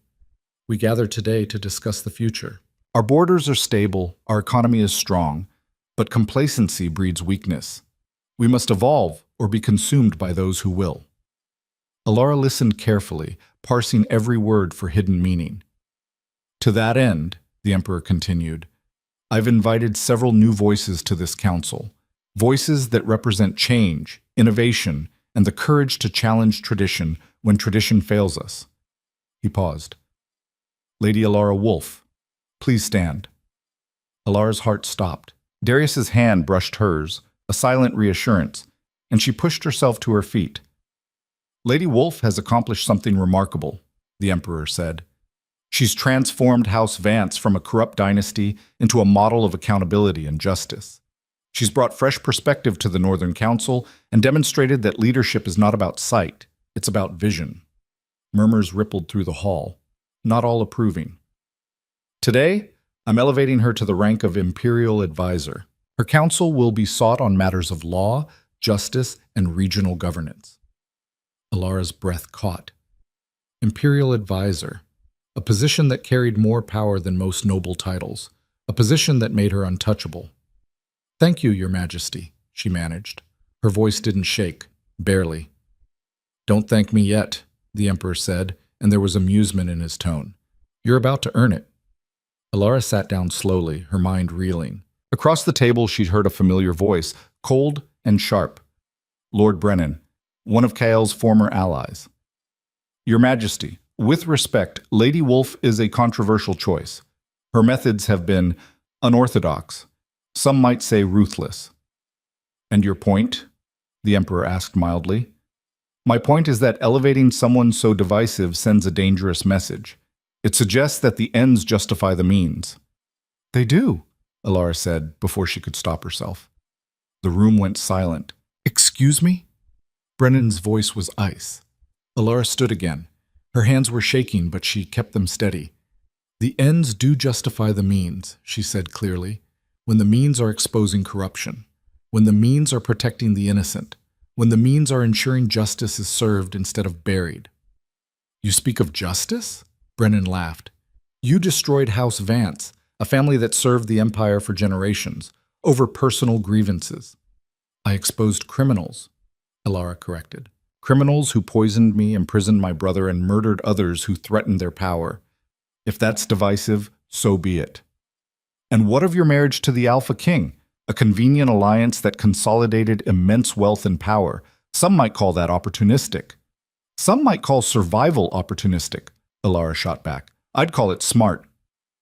Murmurs of approval now. Not everyone in the room hated her. Lady Wolf, the Emperor said, Lord Brennan raises an interesting point. How do you respond to accusations that your rise to power has been built on manipulation rather than merit? Alara took a breath. This was the test. This was what everything had been leading to. Your Majesty, she said slowly, I was born into privilege. I lost my sight to illness, my husband to betrayal, and my family to greed. I was poisoned, hunted, and left for dead. Everything I have now, I earned by refusing to die quietly. She turned toward where she thought Brennan was sitting. You call that manipulation? I call it refusing to let powerful men write my ending for me. And if that offends you, Lord Brennan, I'd suggest examining why a blind woman's success threatens you so much. The silence that followed was absolute. Then someone started clapping. Slowly, others joined. Not everyone, but enough. Well said, Lady Wolf, the Emperor said. You may sit. Alara sank back into her chair, her heart pounding so hard she thought everyone could hear it. Darius's hand found hers under the table. He squeezed once. Approval. She'd passed. The rest of the summit was a blur of discussions and debates. Alara contributed when she could, stayed silent when she couldn't, and learned more about imperial politics in 6 hours than she'd learned in a lifetime. By the time evening came, she was exhausted. Darius found her in their quarters, staring out a window she couldn't see through. You were brilliant today, he said. I was terrified. Doesn't make you any less brilliant. Alara turned toward him. Brennan's going to be a problem. Brennan's always been a problem, but he's lost credibility. You made him look petty. I made him look honest. He's right.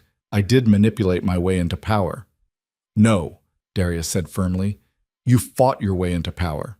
There's a difference. Is there? Yes. Manipulation is what Kael did, what your stepmother did. You? You just refused to let them win.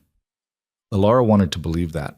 Wanted to believe she was fundamentally different from the people who'd hurt her, but the line felt thinner than she liked to admit. There's something else, Darius said. I received word from Wolfspire. Dr. Marin has been asking to speak with you. Alara stiffened. About what? She wouldn't say, but she said it's urgent. The vision of Marin betraying her flashed through Alara's mind. It hadn't come to pass, but the possibility still haunted her. I don't trust her, Alara said quietly. I know, but she's been loyal so far. Maybe hear her out. Alara exhaled slowly. Fine, but if this is a trap, then we spring it together. They spoke to Marin through a communication crystal, a rare magical artifact that allowed real-time conversations across distances. Marin's voice came through clearly, tinged with urgency. Lady Wolf, thank you for speaking with me. What's this about, Marin? Alara asked. I've been going through the medical records from House Vance, the ones we seized during the trial. And I found something. Evidence that Kael and your stepmother were planning something bigger than just your murder. Alara's blood ran cold. What do you mean? There are letters discussing a plan to poison multiple noble families, consolidate their holdings under House Vance's control. You were just the first target. Silence. How many families? Darius asked sharply. At least 7, maybe more. The correspondence is coded, but I've been able to piece together enough to confirm the scope. Alara felt sick.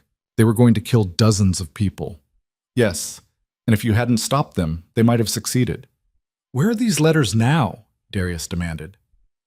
Locked in my office at Wolfspire. I didn't want to send them through regular channels in case someone intercepted them. Good thinking. We'll return immediately and review them.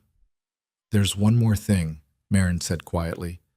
One of the names mentioned in the letters. It's Lord Brennan. Alara's breath caught. Brennan was a target? Darius said slowly. Or a co-conspirator? The letters are unclear, but his name appears multiple times. After they ended the communication, Alara sat in stunned silence. If Brennan was involved, she said finally, then his attacks on me today weren't about principle. They were about covering his own tracks. Or discrediting you before you could expose him, Darius added. Either way, we need those letters. And if they prove he's guilty, then we destroy him the same way you destroyed Kael. It should have felt satisfying. Instead, it just felt heavy. Another battle, another enemy. When would it end? They returned to Wolfspire within 2 days, pushing the horses hard. Marin met them in her office, the letters spread across her desk. Alara listened as Darius read them aloud, her hands clenched in her lap. The conspiracy was even worse than Marin had described. House Vance had been planning a systematic takeover, poisoning rivals, forging alliances through blackmail, consolidating power until they controlled half the Empire's wealth. And Brennan's name appeared again and again, not as a victim, as a partner. He helped them, Alara said quietly. Helped them plan it. It looks that way, Marin confirmed. Though proving it will be difficult. The letters are coded, and Brennan will claim they're forgeries. Then we need more than letters, Darius said. We need a confession. How do you propose we get that? Alara asked. Darius smiled, sharp and dangerous. We set a trap. Won't. The trap was simple, but elegant. They sent word to Brennan that they discovered evidence implicating him in House Vance's conspiracy, that they were planning to present it to the Emperor unless he came to Wolfspire to explain himself. Brennan arrived within 3 days, flanked by guards and radiating indignation. This is an outrage, he declared. I demand to see this so-called evidence. Of course, Darius said smoothly. Right this way. They led him to a private study. Alara sat in the corner, silent and still. Darius laid the letters on the desk. Brennan read them, his face going progressively paler. These are forgeries, he said finally. Are they? Darius asked mildly. Obviously. Anyone could have written them and added my name. Even the ones in your handwriting? Brennan's eyes snapped to Darius. What? We had a handwriting expert examine them. 3 of the letters match samples of your writing we obtained from court records. Oh, it was a bluff. They hadn't had time for that level of analysis. But Brennan didn't know that. I was coerced, he stammered. Kael threatened my family. I had no choice. So you admit you were involved? Alara said quietly from the corner. Brennan spun toward her. You set me up. No, I gave you a chance to confess. You took it. Brennan's face twisted with rage. You think you've won? You're nothing but a blind girl playing at power. The moment Darius tires of you, you'll be discarded like the worthless... Darius's fist connected with Brennan's jaw before he could finish. The Lord crumpled, blood streaming from his split lip. Speak to my wife that way again, Darius said coldly, and I'll do worse than break your jaw. Guards entered and hauled Brennan to his feet. You'll be held pending investigation, Darius said. And trust me, the Emperor will hear everything. As they dragged Brennan away, Alara stood slowly. Did we just commit treason? She asked. Technically, maybe. But Brennan confessed. That makes it legal. You're a very flexible interpreter of the law. I learned from the best. Alara smiled despite herself. Yet, the Emperor received their report personally. He read the letters, listened to the recorded confession, another use of the communication crystal, and then sat back in his throne. Lord Brennan will be stripped of his titles and imprisoned, he said finally. His lands will be redistributed. His family will be investigated. Thank you, Your Majesty, Elara said. Don't thank me. You did the work. I'm simply acknowledging it. The Emperor leaned forward. You've made powerful enemies, Lady Wolf, but you've also made powerful friends. Use both wisely. I will, Your Majesty. As they left the throne room, Darius touched her arm. You realize what this means, don't you? That we've dismantled 2 noble houses in less than a year? That you've become one of the most influential people in the Empire, whether you wanted it or not. Elara hadn't wanted it, but she'd earned it, and she wasn't going to waste it. 3 months later, Elara stood before the Northern Council with a proposal that would have been unthinkable a year ago. I'm proposing we establish a legal aid system, she said clearly. One that provides representation to those who can't afford it. Too many people suffer injustice simply because they lack the resources to fight back. That's a noble sentiment, Lord Bram said carefully. But who would fund such a system? I would, using a portion of the assets I inherited from House Vance. It seems fitting that money built on exploitation should be used to help the exploited. Murmurs around the table. Not all approving, but no one outright objecting. And who would administer this program? Another council member asked. I would. With oversight from the council, of course. I'm not asking for unchecked power. I'm asking for the opportunity to do something meaningful. Lord Bram looked at her for a long moment. Then he smiled. Motion carries. Pending final approval from the Emperor. The Emperor approved it within a week. And just like that, Elara had created something that would outlast her. Something that mattered. That night, she and Darius sat in the gardens of Wolfspire, listening to the fountain. You did it, Darius said quietly. Did what? Found your purpose. The thing that sustains you beyond anger and revenge. Elara thought about that. I suppose I did. How does it feel? Terrifying. What if I fail? What if the system doesn't work, or people abuse it, or... Then you fix it. That's what you do. You see problems and you solve them. I can't see anything, Elara pointed out. You know what I mean. She did. And it was true. She'd spent so long focused on surviving, on fighting, on destroying her enemies. But now she could build something instead. Thank you, she said quietly. For what? For believing I could be more than a victim. Darius's hand found hers. You were never just a victim, even when you thought you were. Elara leaned against him, feeling the steady rhythm of his heartbeat. They sat like that for a long time, 2 people who'd been broken learning that healing was possible, that love, real love, not the poisoned version Kael had offered, could grow in the ruins of trauma. It wouldn't be perfect. Nothing ever was. But it would be real. And that was enough. The vision came one last time that night, but this one was different. Elara saw herself, older, grayer, sitting in a sunlit room surrounded by papers and voices. She was laughing at something someone said, her hand gesturing as she spoke. She looked happy, whole, free. Beside her sat Darius, his hand resting on hers, his expression soft in a way Elara had never seen before. And around them, children, grandchildren, maybe. Family built not on blood and obligation, but on choice and love. The vision faded gently, like sunlight through clouds. Elara woke with tears on her face. For the first time, her visions weren't showing her death or danger or loss. They were showing her a future worth fighting for. 6 months later, Elara received a letter from an unexpected source. It was from a young woman named Celia, a merchant's daughter who'd been helped by Elara's legal aid program. She'd been falsely accused of theft by a noble who wanted to avoid paying a debt.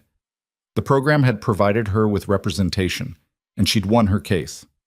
The letter was short, but heartfelt. Thank you for giving me a voice when I thought I had none. Thank you for proving that justice isn't just for the wealthy. I'll never forget what you did for me. Elara held the letter for a long time, running her fingers over the paper. This was what mattered, not power or wealth or titles, making sure others didn't suffer the way she had. Good news? Darius asked, entering the room. The best kind. She told him about the letter. When she finished, he was quiet. You're changing the world, he said finally, one person at a time. That's all anyone can do. It's more than most people try. Alara stood and crossed to him, her hands finding his face. I love you, she said. The words came easier now. I don't think I've said that enough. You've said it plenty. Not out loud. Darius kissed her, slow and deep and full of promise. I love you too, he murmured. Even when you're insufferable. Especially when I'm insufferable. That too. They stood together in the fading light, two people who'd found each other in the darkest moment and refused to let go. The world outside was still dangerous, still full of enemies and challenges and unknowns, but Alara wasn't afraid anymore, because she'd learned the most important lesson of all. She didn't need sight to see clearly. She didn't need perfection to be strong, and she didn't need anyone's permission to be powerful. She was Alara Wolf, survivor, strategist, queen, and she was just getting started. 5 years later, Finn visited Wolfspire with his new wife, a kind woman named Sarah, who made him laugh in a way Alara hadn't heard since they were children. They sat together in the garden, surrounded by the sound of fountains and birdsong. Remember when you threw yourself in front of that carriage? Finn said. I thought you'd lost your mind. I had, Alara admitted. But I found it again. You did more than that. You built an empire. I helped fix a broken system. There's a difference. Not to the hundreds of people you've helped. Alara smiled. How's your estate? Thriving. We just opened a school for children from the lower districts. Sarah's idea. She's a good influence on you. She keeps me honest. They sat in comfortable silence for a while. Are you happy? Finn asked finally. Alara thought about it. Really thought about it. Was she happy? Not in the simple, uncomplicated way she'd once imagined happiness could be, but in a deeper, harder-won way. The kind of happiness that came from surviving hell and building something beautiful in its aftermath. Yes, she said. I am. Good. You deserve it. So do you. Later that night, as Alara prepared for bed, another vision came. This one showed her standing in the imperial court one final time. The emperor was older, frailer, but still sharp-eyed. Lady Wolf, he said, I'm naming you Chief Justice of the Empire. Will you accept? In the vision, Alara smiled. Yes, Your Majesty, I will. The vision ended. Alara didn't know if it would come true, didn't know if it was prophecy or possibility, but she knew one thing.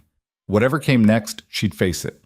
Not as a victim, not as someone defined by what had been done to her, but as someone who'd learned to turn pain into power, trauma into triumph, and darkness into light.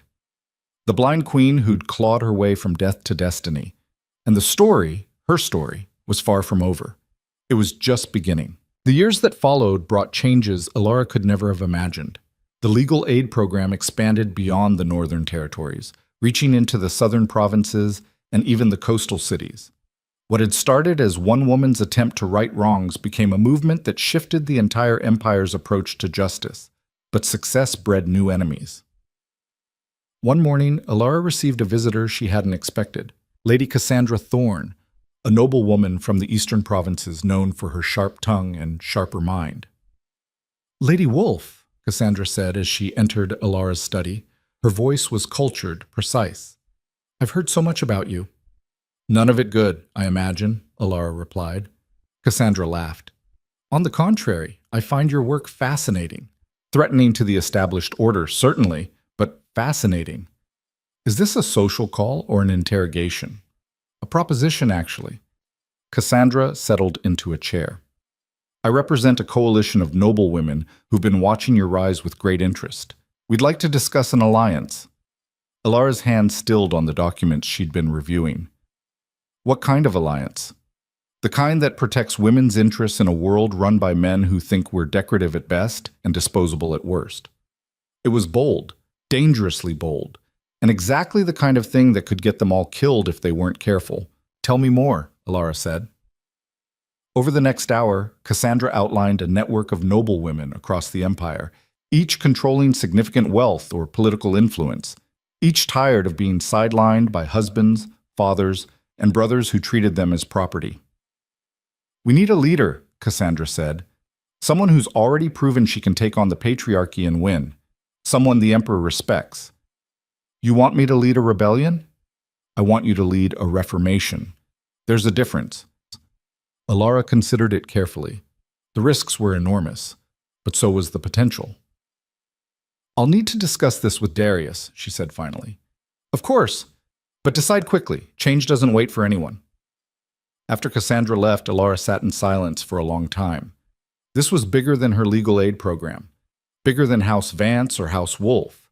This could reshape the entire empire, or destroy her completely. She found Darius in the training yard, sparring with his guards as he always did when he needed to think. "We need to talk," she said. He dismissed his men immediately and followed her inside.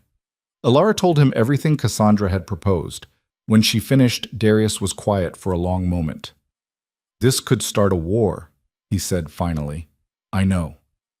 The conservative nobles will see it as a direct threat to their power, which it is. I know that too.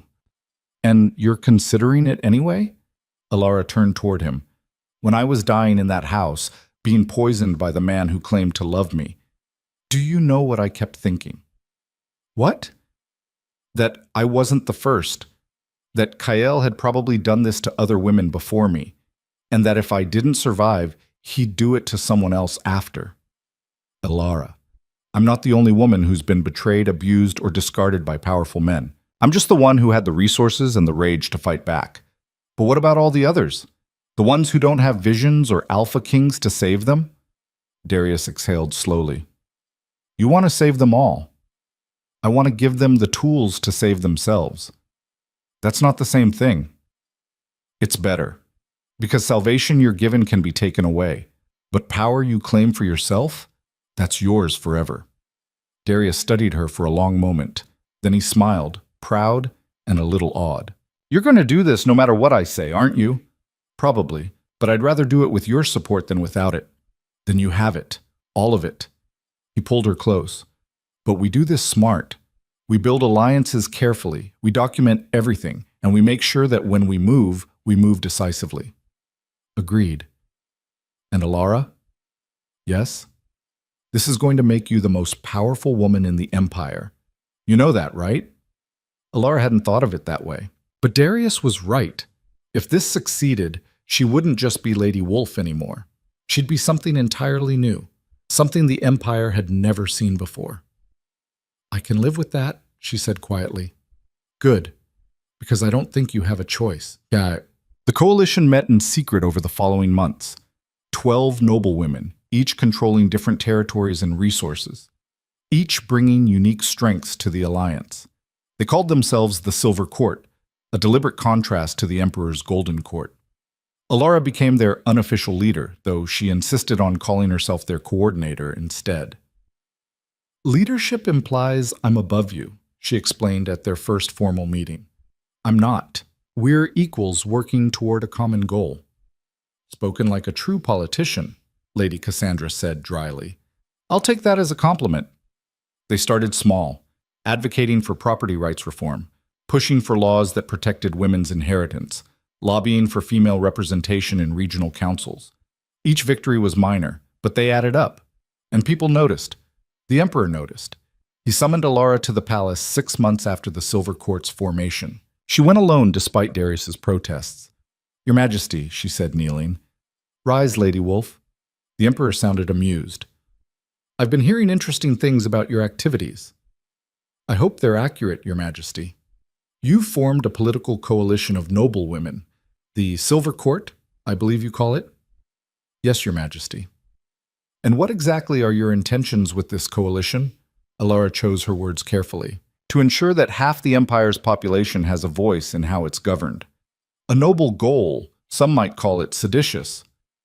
Some might call equality seditious, Your Majesty. I call it overdue." The Emperor was quiet for a moment. Then he laughed, genuine and surprised. "You have steel in your spine, Lady Wolf. I've always appreciated that about you." "Thank you, Your Majesty." "I'm not stopping you, but I am watching. Make sure your reformation doesn't become a revolution. I have enough problems without a civil war. Understood, Your Majesty. As she left the palace, Alara felt the weight of what she'd just done. The emperor had given her tacit approval, which meant the Silver Court was no longer a secret rebellion. It was official policy. Done. 2 years later, the Silver Court had grown to 30 members. Their reforms had passed into law across most of the empire. Women could own property independently, could represent themselves in court, could hold positions of authority without male guardianship. It wasn't perfect. Change never was, but it was progress. Real, measurable progress. Alara stood before the Imperial Council, now expanded to include 5 women from the Silver Court, and presented their latest proposal. We're proposing an education initiative, she said, one that provides free schooling to all children, regardless of gender or class. Lord Bram frowned. That's an ambitious undertaking. The cost alone will be offset by increased productivity and innovation, Alara interrupted smoothly. An educated population is a prosperous population. The data supports this. She'd learned to speak their language, to frame moral arguments in economic terms. It worked more often than not. The council debated for hours. In the end, they approved a pilot program in 3 territories. It was a start. After the meeting, Lady Cassandra found Alara in the hallway. "You're brilliant at this," she said. "You know that?" "I'm adequate at this. There's a difference." "Stop being modest. It doesn't suit you." Alara smiled. "How are things in the eastern provinces?" "Tense. The conservative nobles are pushing back hard against our reforms. There's talk of forming a counter-coalition. Let them. We have the emperor's backing and the law on our side. For now. But politics are fluid. Today's ally is tomorrow's enemy. Then we make sure we're too valuable to become enemies with." Cassandra laughed. "See? Brilliant." That night, Alara had another vision. This one was different from any she'd experienced before. She saw herself old, truly old, with silver hair and lined hands. She was sitting in a garden, surrounded by children who weren't hers. Students, she realized, young women studying law and governance. One of them asked a question. "Lady Wolf, how did you do it? How did you change an entire empire?" The older version of herself smiled. "I didn't change it alone. I just refused to accept that change was impossible. And I found others who felt the same way." "But you were blind. Didn't that make it harder?" "It made it different. But blindness taught me to see what others missed, the patterns beneath the surface, the connections between seemingly unrelated events. It was a gift, in its way." "Do you regret anything?" The older Alara was quiet for a moment. "I regret the years I spent afraid. The time I wasted thinking I needed to be perfect before I could be powerful. But the rest? The fighting, the struggle, the constant battle to make things better?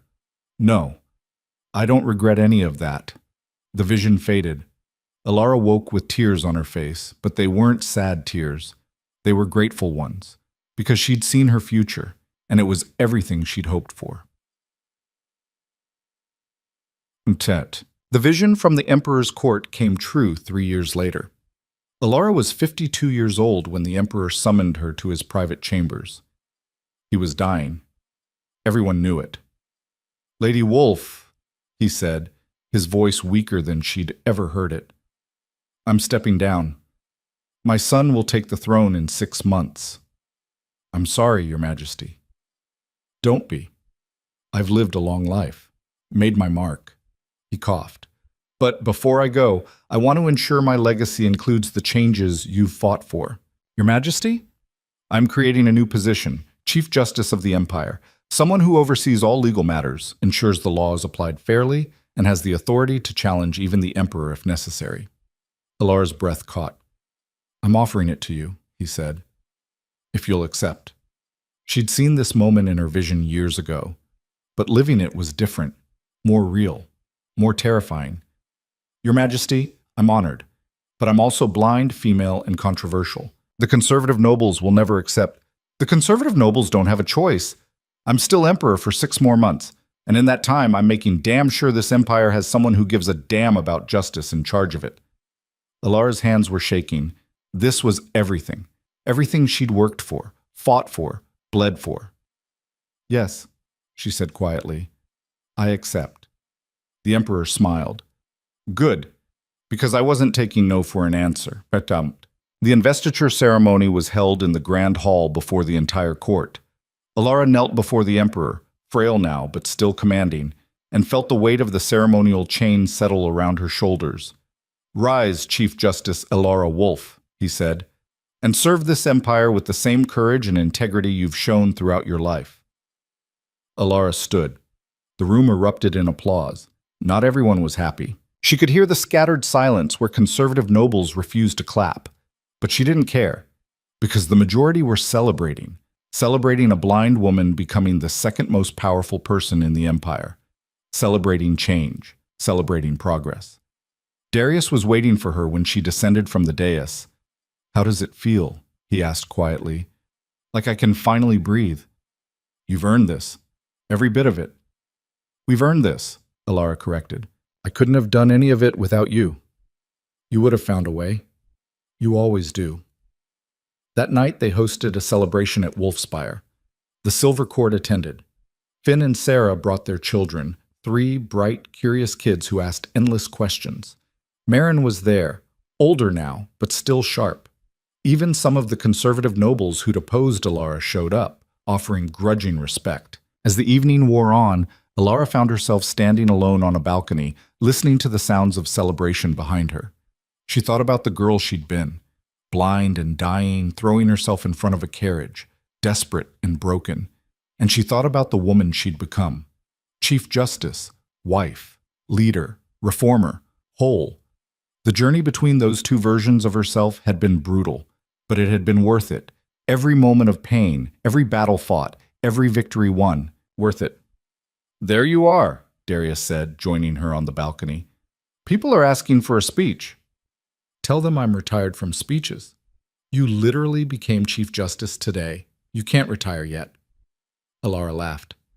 Fine, but keep it short. They returned to the hall together. Alara raised her hand and the room fell silent. Thank you all for being here, she said, for supporting me, challenging me, and refusing to let me give up even when I wanted to. She paused, gathering her thoughts.